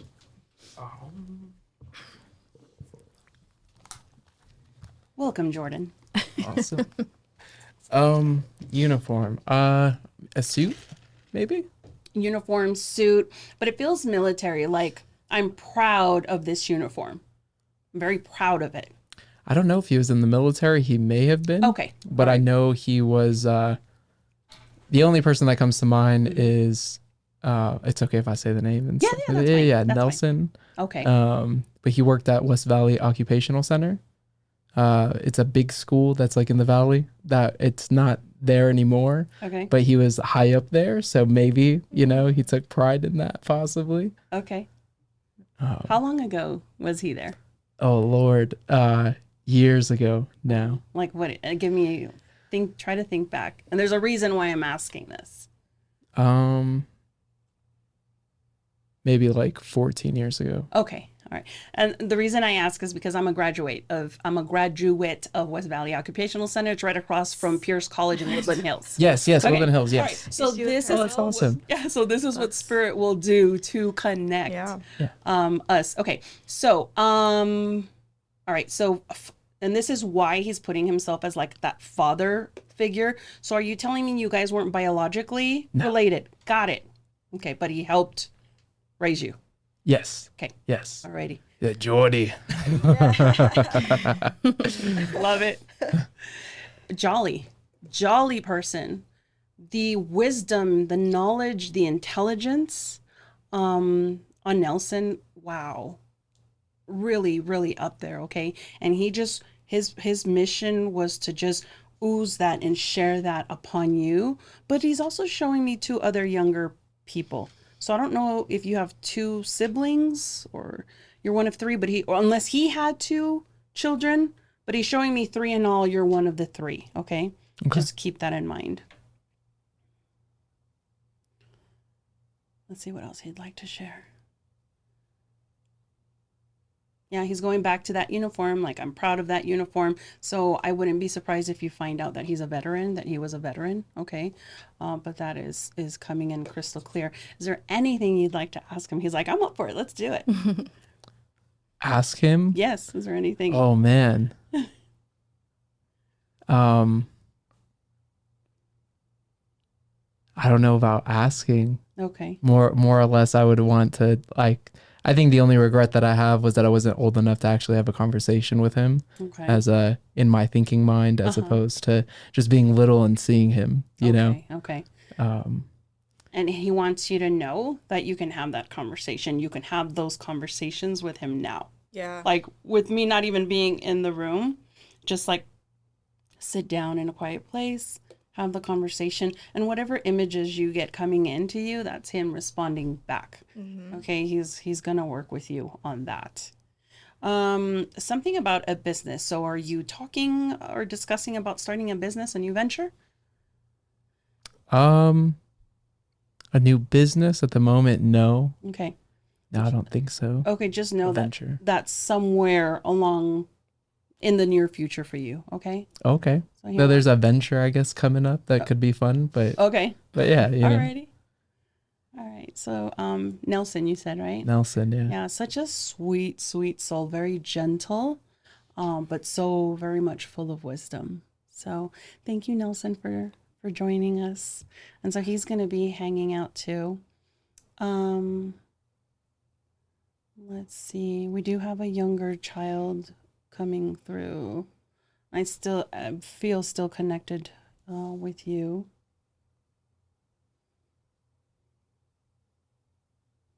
Do you two have a sibling that has crossed over? Okay. A best friend that was like a sibling to you? This is, I want to say, somewhere between 6 and 10 years of age. Not that I can think of. Okay, just think on that.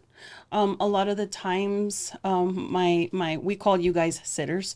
My sitters will be like, "Oh my God, I know who that was," and they'll reach out later and be like, "It was so and so. I remember." But at the time, I kind of put you guys on, the spot when you're being read by a medium, and it can get a little hard. But just know you have that young energy that's coming through. But still connected to you. Okay. Okay.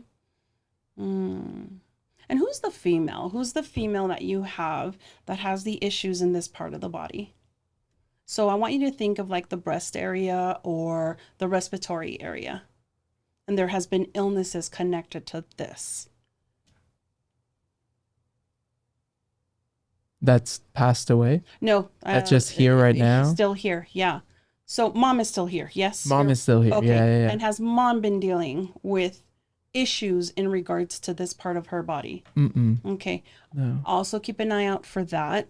If it's not mom, like have that conversation with mom and just be like, "Hey mom, have you gone in for your breast examinations? Are you up to date with all of that?" Just be proactive about it. Yeah. I know, like, my grandma recently had a mass. Okay. And like that, she was in the hospital earlier this year. Gotcha. And grandma's still alive, yes? Grandma's still alive. Okay, perfect. Yeah. Okay. You know what? I mean, my little sister's grandma just passed away like a week ago, maybe 2 weeks ago, maybe somewhere like really very recent. Super recent. Yeah. Okay. And I was lucky enough to go over to the hospital the day before she passed away. Okay. Yeah. She ended up passing away like the very like technically that night, like at midnight, like 12:48, I think. And what was the cause of her passing?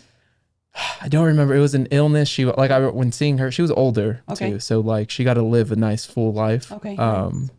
But yeah, she was. When you're saying about breathing, like even just speaking, it was hard for her to talk. Okay. So it definitely could have been respiratory. Yep. Yeah. I think her name was Anna. So So when messages come forth like that, I still feel it's connected to mom, grandma, you knowing that because they're still alive. And it was like, this person is still here. So I feel it's much, towards that. Just be proactive, ask mom to get her stuff checked and, all that good stuff. But yeah, if anything else comes through, I will share with you. Thank you for allowing me that. Yeah, of course. Yeah, anytime. Yeah. Applause.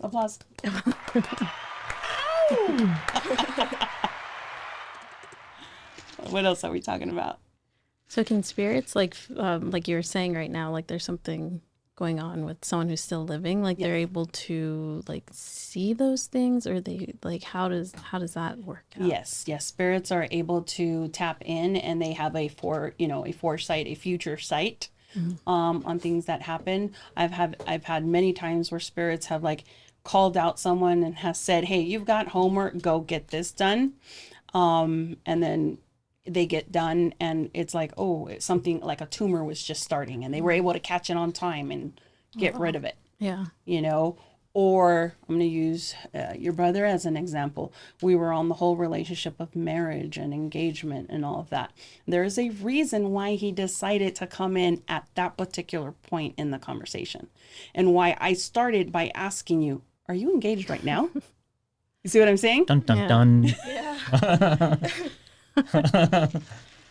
It's interesting. That's as far as I'm going to go with that. I got a camera, I'll shoot it.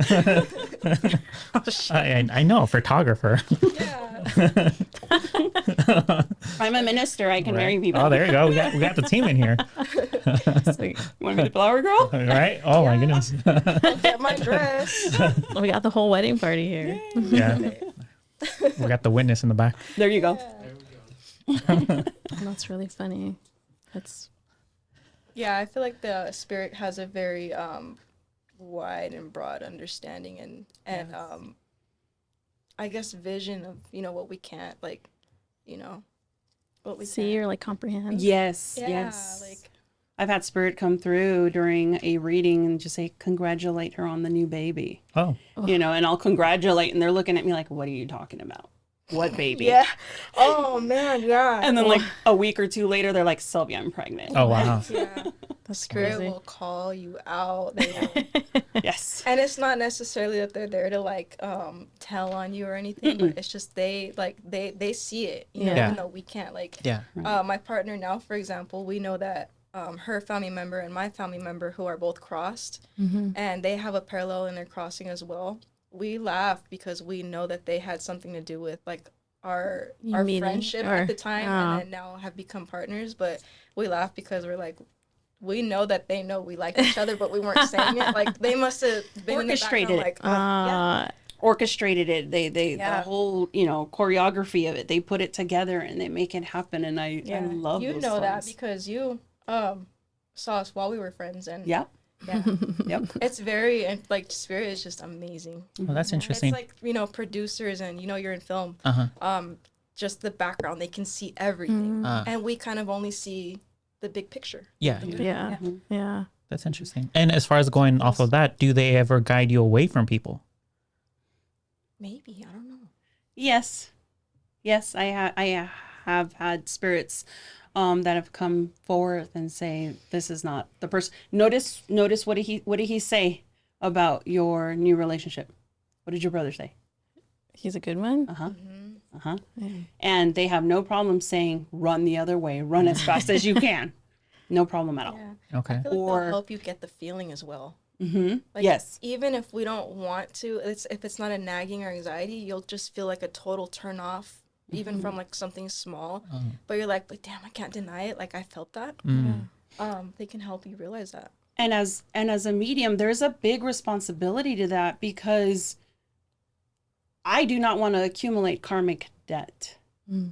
So if I have spirit telling me that the current relationship is not a safe one for her, Uh-huh. I have to be very careful how I communicate spirit message to her. Because if I fail to do so and she's in danger and she gets hurt, I just accumulated karmic Oh, debt. okay, gotcha. So it's a huge responsibility. At the same time, This was a real life case. There was a person, and it wasn't in this country. She was a medium. She had the gift. Somebody went to her, and in there they told the girl, hey, you have to put all your stuff in order because you're gonna die, and like I feel your death soon.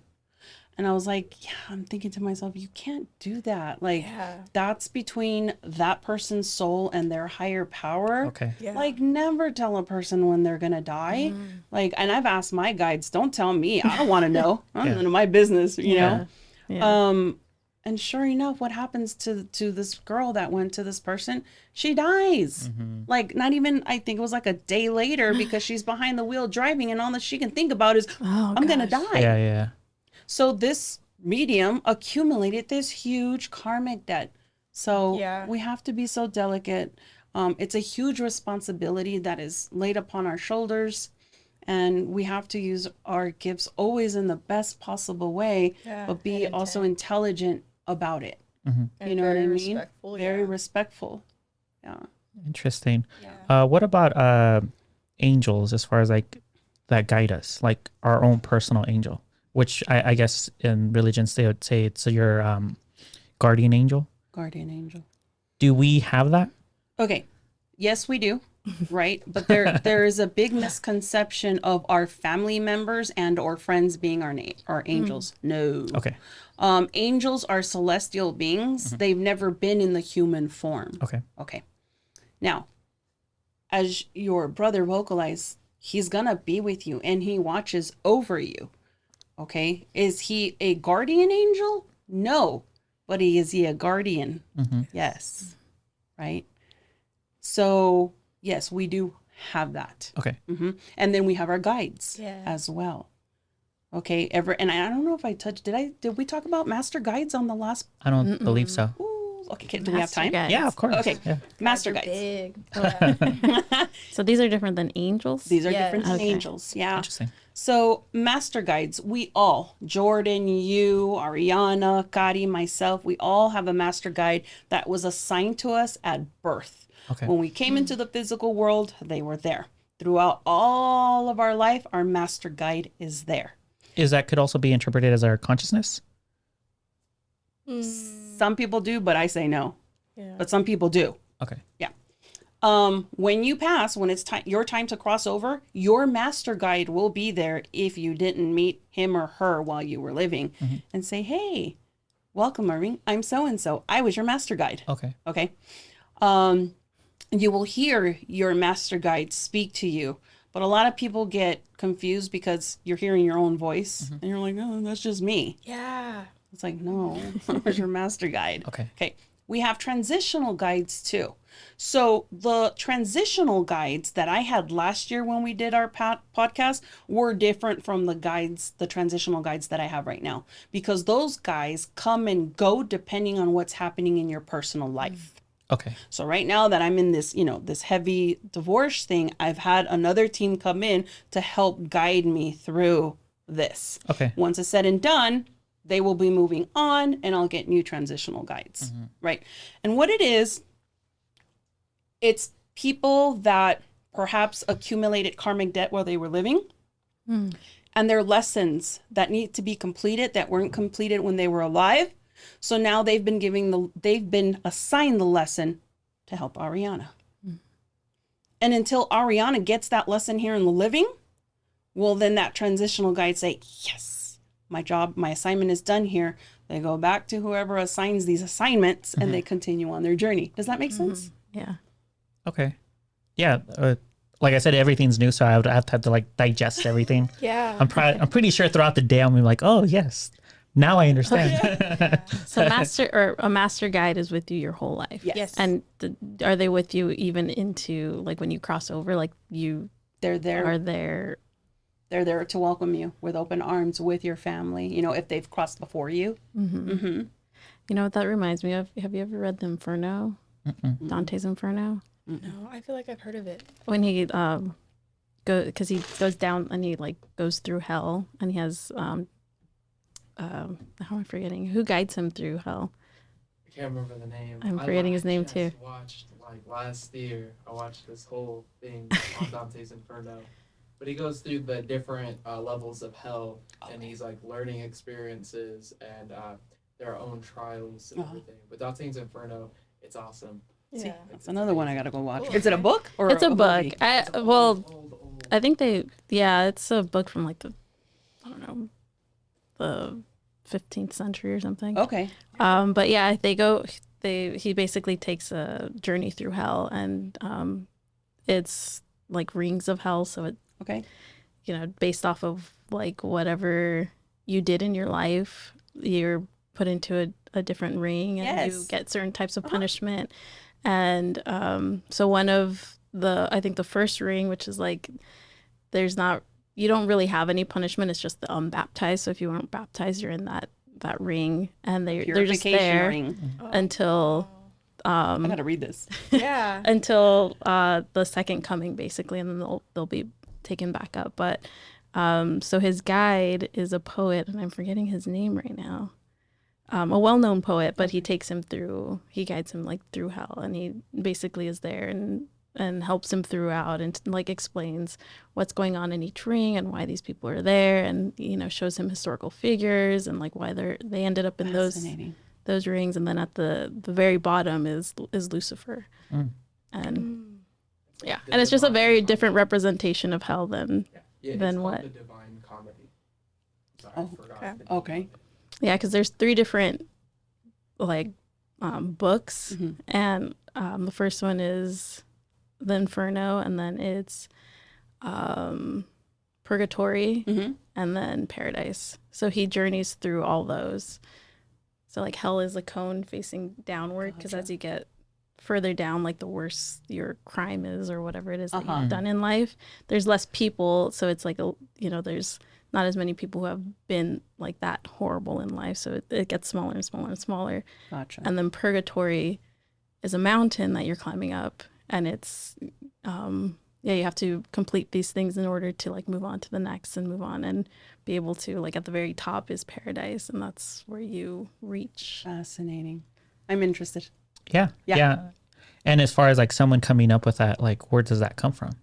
Like the concept of like, I'm going to write this technically fantasy, right? But did they study theology, or did they just dream about it? And while they were writing, it's almost like they just went into this realm of like a channeling. yeah, exactly, Yeah. where they're just starting to write. Like that. Yeah, because I think a lot of modern representations of hell have come from that. Okay. And because even like in the beginning of the novel itself, he says like, I came to and I was in like a dark forest. So a lot of people allude it to just him being in a dark place in his life, and he had guidance to help him like get through it and then work through like these things that he experienced. So And see, as you were speaking, I said fascinating a few times, because this is how it's been described to me by the spiritual world. Oh. So that's why I'm just like, oh, I gotta read this. yeah, maybe he was a medium. Maybe. Like, maybe he could. Yeah. Yeah. He was just interpreting everything into an actual novel, so people could then read and like, yeah, this is interesting. Yeah. So I guess this would be one of my last questions, just because I know we're going to go 2 hours in already, right? Are we? Yeah. We're close to 2 hours. So everything that we've been talking about when it comes to the books, even cinematography, like I said, there's always a truth to a lie to everything, as far as like there's always a consciousness that wrote, produced, or filmed something, and there's fantasy so that people get intrigued in it, but I'm pretty sure there's something there that is almost like showing us a path to something. So having that said, there's a lot of movies talked about now multiverses. What are your thoughts on multiverses? I have no idea what that is. It's like alternate realities. It's like parallel universes where the same exact, like, there's infinite versions of ourselves, and basically, I mean, there's different ways to explain it, where everything is like it. They explain it in physics too, like it's a theory in physics where parallel universes, where it's not like where everything's happening simultaneously, and every decision you make branches off into another universe. like or an alternate reality basically. So there's a version of you that made this decision, there's a version of you that made a different, and so it's just infinite universes that exist or realities. Yeah. Got it. Yeah. I don't have any information. I have asked that question before years ago because my brother is really big into that. Okay. And Spirit is like looking at me like, what? What are you talking about? There's the physical world and the spiritual world. Those are the different realms. You know, you have the above the celestial, you have underneath the earth. But that's as far as Okay. Yeah. Yeah. I was just wondering. Yeah. Once again, with every question that I had, it's more movies. Yeah. However, you never know. Yeah, exactly. I don't know. However, adding to that, and I think we discussed this last time, was an essence of you does come back to this physical world, if and so you choose to, because there are lessons to be learned. Okay. So I don't know if that kind of connects with that. I honestly, it was just a random question, to be honest with you. It was like literally, there was no concept behind my head. Like, oh yeah, that's the reason why I was. Gotcha. No, it was just because what we were talking about, and I was just bringing it into another topic of what I've been recently seeing. You know, the Spider-Man movie, multiverse. You know, everything that I've been noticing within the new movies, it's all multiversed. Oh, And okay. I'm like, every DC, Marvel, everything's now multiverse, and I'm like, oh, there's always some truth to a lie. So I just wanted to there's a see little if, reality in yeah, I was just wondering, I'm like, maybe you speak to the spirits and let me know. Oh yeah. I'll definitely ask again. Well, there's ask that again. multiverse, right? The other side. There's that too. Right. Yeah. I mean, if that's possible, who knows? Yeah. And what about dreams? Like when we're like, I think we did talk about dreams last time. When we're like calculating problems or basically solving our problems through our dreams, is that a realm of another location? Not like the spirit realm, but it's almost like the in-between of the in-betweens? Yes. Okay. Yes. And I think we did touch on that. There are days where I wake up and I could have slept a full 7-8 hours and I'm exhausted. And then I immediately go, okay, what did I dream about last night? And it'll start coming to me and it's like, oh, no wonder I feel exhausted. So yes, that does that. I do know. I've experienced it myself. It's like our body sleeps, but as a soul, we're busy. Yeah. And sometimes we remember our dreams. Yeah. You know? Have you guys ever experienced when you're sleeping in bed and all of a sudden your whole body jumps and jerks and it wakes you up? Well, that was a very harsh landing back into your body. Okay, because there are ways to come back when you're in that dream realm or that reality. Depending on how your silver cord, we all have a silver cord that comes out of our belly button area. And when that silver cord has been a little bit weak or you've been using it too much, your crash landing will be harsher than other ones. And that's when you're like, bonk, and you do this and it wakes you up like, whoa, what was that? Or like you dream like you were falling, right? Yeah. yeah. Kind of jolt back in your physical. Yeah. What about if, like, I don't know if you guys ever experienced, what happens, like, when you die in your dream? Because I've had a dream where I did die. And I remember it. And I thought that was weird because I remember hearing, like, you can't die in your dreams. But, like, that, what does that mean? Or what is that? There's so many variables, like what was happening in your life at the time that you dreamt that has a lot to has a lot to do with it. I dreamt that one time. Let me explain why I feel I dreamed about it. I went to a funeral and I want to say there was 6 people in total there. And I just remember thinking, like, how sad. Yeah. Like, this is how many witnesses you have to come and say your final goodbye. And I remember Spirit feeling down, like, that's it. And so that really stuck with me. And like in the next few days, like I dreamt that I had passed away. But at some point, like I like realized or figured out it was a dream. Yeah. And I was like, okay, how would I want to see it? And I remember, like, I filled up a cathedral of like people that came to say their final goodbye to me. I'm like, okay, I'm good. Oh. But yeah, it all depends on what's happening. Yeah. I guess talking about consciousness, what are your thoughts about ayahuasca or any methods of like opening your mind to the spectrum of now going into the realms that I guess you guys are sensitive to? Repeat your question? Because So- you lost me at ayahuasca. So I'm ayahuasca or shrooms, Oh, okay. or other methods Or like of a like. Ouija board. No, I wouldn't say Or Ouija no? board. I would go off of the Substance. substance, like okay. plant based or a drink based, because I've been hearing a lot about ayahuasca, like how people will take ayahuasca and then they'll have a sense of reality, I guess, in their reality while they're open. hallucination. Yeah, like the hallucination of like another realm, like the Or one. they're able to see like deeper into like the world, right? Like, Yeah, or they're also talking about how your consciousness is able to almost telepathically communicate with the person in front of you, like you're having that connection with the person next to you. Yeah. No, I definitely think that it does bring people's frequency. It's able to elevate it or rise it so that they can see certain things. My only thing with that is, if you're not prepared to accept with the good with the bad, because you're gonna get everything. Yeah. Just be aware of that. Truth be told, I want to share this. So truly, you know what I'm gonna talk about, right? So truth be told, Oh, man. Okay, go ahead. in the last year, I got high. Okay. What is I don't understand. Are you high right now? No, I'm not. It's, Like- it's it's very funny. Okay. And I did it one time, and I was like 22 the first time I got high, and I hated it. Buzz Lightyear was trying to knock down my back door and arrest me wow. because of it. My parrot Sebastian was singing the theme song to Cops. oh wow. So I was like, I never want to do this crap again. Like, Was it weed? it was weed. Oh, interesting. Indigo. Like, What? Interesting. so I'm Kind of like, weed. I'm like, what? I'm stronger like, yeah, back in not the for me. Kind of a funny trip, yeah. So now fast forward to this year, so like over 20 years later, I was telling Kari, like, okay, Kari, like I trust you. I want to be safe. And I know that over 20 years later, these strains or whatever are different. Way different. I trust. Can I go ahead and get high? Because I really feel like I'm overstressing. And she's Yes, like, yes. okay. And yeah, the things that were coming in, I was like, oh. It was funny. Oh, okay. So I actually was in a space where like I did it way like back then, like earlier 20s.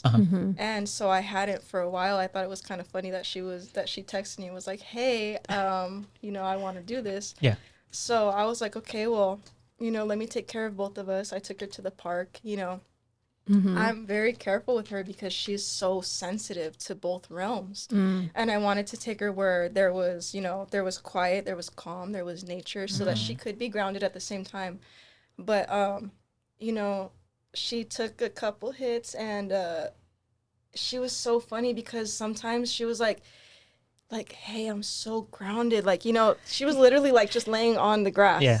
And then there was other times where she was like, hey, I don't have a hold of myself. And I'm like, that's kind of the point with it. I'm like, look, you're so used to having to ground yourself because you're already at a high frequency. I'm like, right now, you don't have so much control in grounding yourself. So you're not able to so much come down from the higher frequency, And don't get me wrong, because sometimes doing these things can even put you at a lower frequency, depending on maybe the strain, how it was grown or how it was handled. But yeah, she was funny because there was sometimes she's like, hey, like I don't have myself, and I'm like, look, I'm right here, you're fine, like I think at one point I saw a little boy. Yeah, I was just gonna say, Okay. there was a funny wall where we were sitting. It was a funny setup, and she was like, hey, where's that kid's parents? And I didn't see the kid, and I'm like, Sylvia, I think you're seeing a spirit. And I was like, oh, okay. yeah, I did see the kid later, but this happens actually in our everyday life where she's like, hey, watch out for such and such, or but she's actually seeing a spirit that I'm not seeing. But to her, because she's so in between and at a higher frequency, it can see more than some of us can see, or where I'm not as channeled in as she is.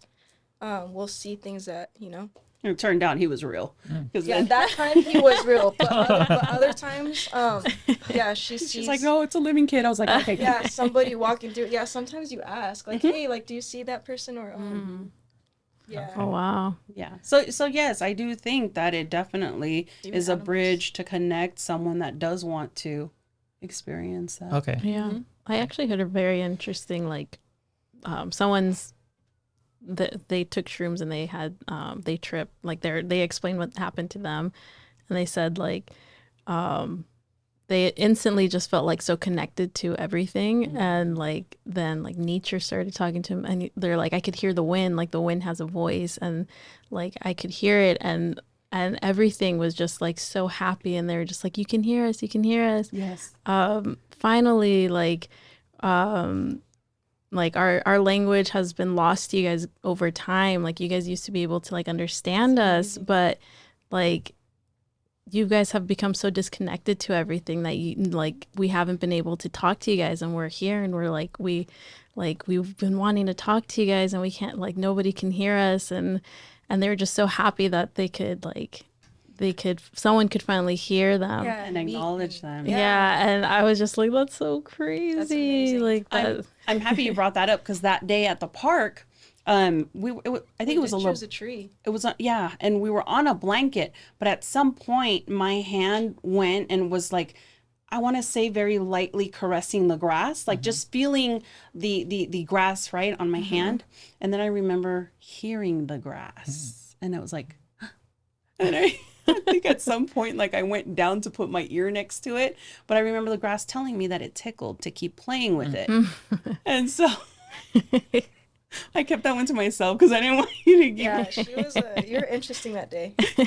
Anyway, But so, yeah. That's funny. Yeah, because I feel like before we became so civilized, and with all this stuff, we were obviously a lot more connected to the land. We had to live off the land, and we knew how to utilize like plants for the good, and what to how to survive off of everything. So I think we were a lot more connected, and we had a lot more emotional attachment to everything around us.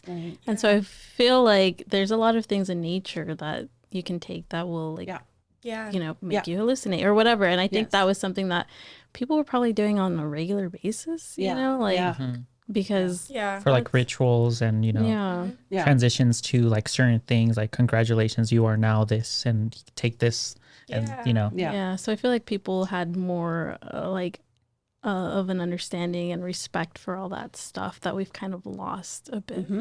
I think matcha is still a popular ceremonial thing, right? Matcha, yeah. Jordan used to do matcha. Didn't you have like a more? No. Oh yeah, yerba mate. That's yerba mate in my tea. That's what it was. Never mind. It'd be actual yerba though. Not Okay. that Yeah. But a lot of these substances that you take, what they're doing is they're opening up communication, and it's because for us to have our senses, we limit the connection and communication that we have between them, so we can separate them. When we take these substances, those get lost. Now your touch is communicating with your smell is communicating with your sight. So you are hearing these things, you are hearing the sound of the wind and that frequency. You're, as a whole, every sense is communicating with it at once instead of one at a time. Right. I know I was gonna that was literally my last question, which wasn't my last question, but as we talk, it's like I keep coming up with new questions. So last question for sure, because I know we have a listing pretty soon. When it I completely forgot my question now. Wow. What was my question? I completely forgot my question. I had it in my head for a while too. Matcha, tea. No. Think about it. Nature, society. Yeah. Yeah. So just as with drugs and stuff, you open up a possible communication, and you're talking about a master guide. Is there a way to forcefully create communication with the master guide? Not forcefully. Yeah, Not forcefully. Yeah, not even like Nope. a near-death experience? Oh, that one Maybe. I wouldn't call that so forceful. That's kind of like an out of your control, I think, right? Right. Depending on the circumstance, but Because you're having that near. abruptly, Abruptly. But say if someone was trying to create that, whether or not they say, I'm going to get to that near-death experience, if I die, I die. But no matter what, I am pushing to face that. Well, I see what you're saying. You go to a practitioner, you call someone like me whom you trust, and we go through what's called a guided meditation. And so I open up that line of communication so that your guides can come through. Now, with that being said, even though I'm hearing your guides, the person is seeing them with their eyes closed. Okay, so it's a mutual it's a mutual thing. And I have helped many clients connect to their guides and master guide. Wow. Yeah. Interesting. Oh, I got my question. Yes. When we were talking about plant-based and Ari was kind of going off the nomadic lifestyle that we used to live at some point, of course, now society has kind of grown into a pathway where now pretty much we're disconnected away from that spectrum of life. In history, we've kind of come up with concepts of like some sort of hard reset. Do you believe in that type of hard reset, like where there could be some sort of catastrophe that could happen within our society, whether it be man-made, weather-based, or like a meteor, where it literally resets everything? And have you heard of any type of hard reset from like the past? Yes. So first part of the question is yes, I do believe in that because history itself has shown that to us. So that's a yes. Have spirits come through and talk about those resets? Yes, they have. And what are their, I guess, conclusion as far as like, why is there a hard reset? Is it because this type of body that we are now incarnated, we can't physically and then mentally, we can't just keep living in this pathway? Or is it just too dire? Too destructive? Yeah. It's too destructive. We always lose like sight. We are, as a society, as a species, we're so disrespectful to one another and to Mother Earth. Yeah. So at some point, yes, the reset does have to happen. And it's always like people from Atlantis, the Aztec civilization, the Mayans, and Egyptians. Egyptians, turtles. I'm really big on turtles, so I'm going to go, back even further out. It's always been a reset because of things that we're doing that we shouldn't be doing, hurting each other, killing each other, all of these holy wars, and just having zero respect for Mother Earth. It seems like as if we can become superficial or even artificial to a point where, where you could also become some type of said plastic, Yeah. and forget we're very human. Yeah. We have these, Yeah. Good question. Yeah, for sure. Yeah, that was just my last question because like I said, we're busy. we still have to work. Before we ended, I would like to just a couple of minutes talk about Dia de los Muertos. Yes, of course. So that's going to be taking place at Forever Hollywood Cemetery, which is right off of Santa Monica Boulevard. Karyna, myself, and the Altarist team that we're coming up with an amazing altar this year.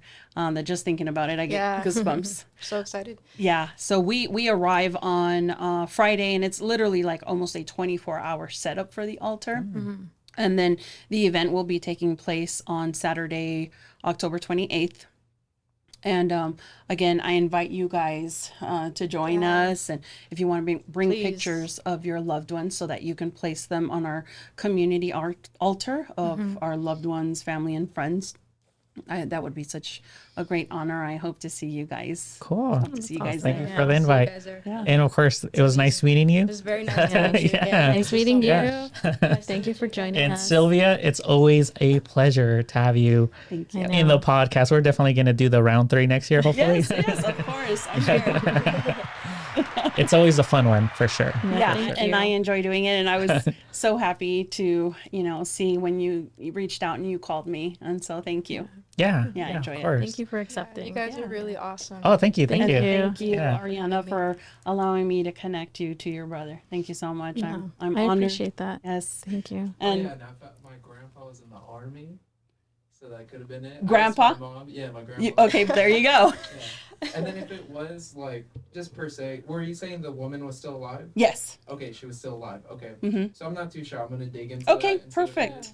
But my grandpa, like he was in the army. That's Perfect. That's So just know that he's around, is, okay? yeah. And Jordan, thank you so much for allowing me to connect your loved ones to you. anytime. Thanks. All right, everybody. Thank you guys for listening and watching. Please push the subscribe button, also the like button, and we'll see you guys on to the next one. See you on the next one.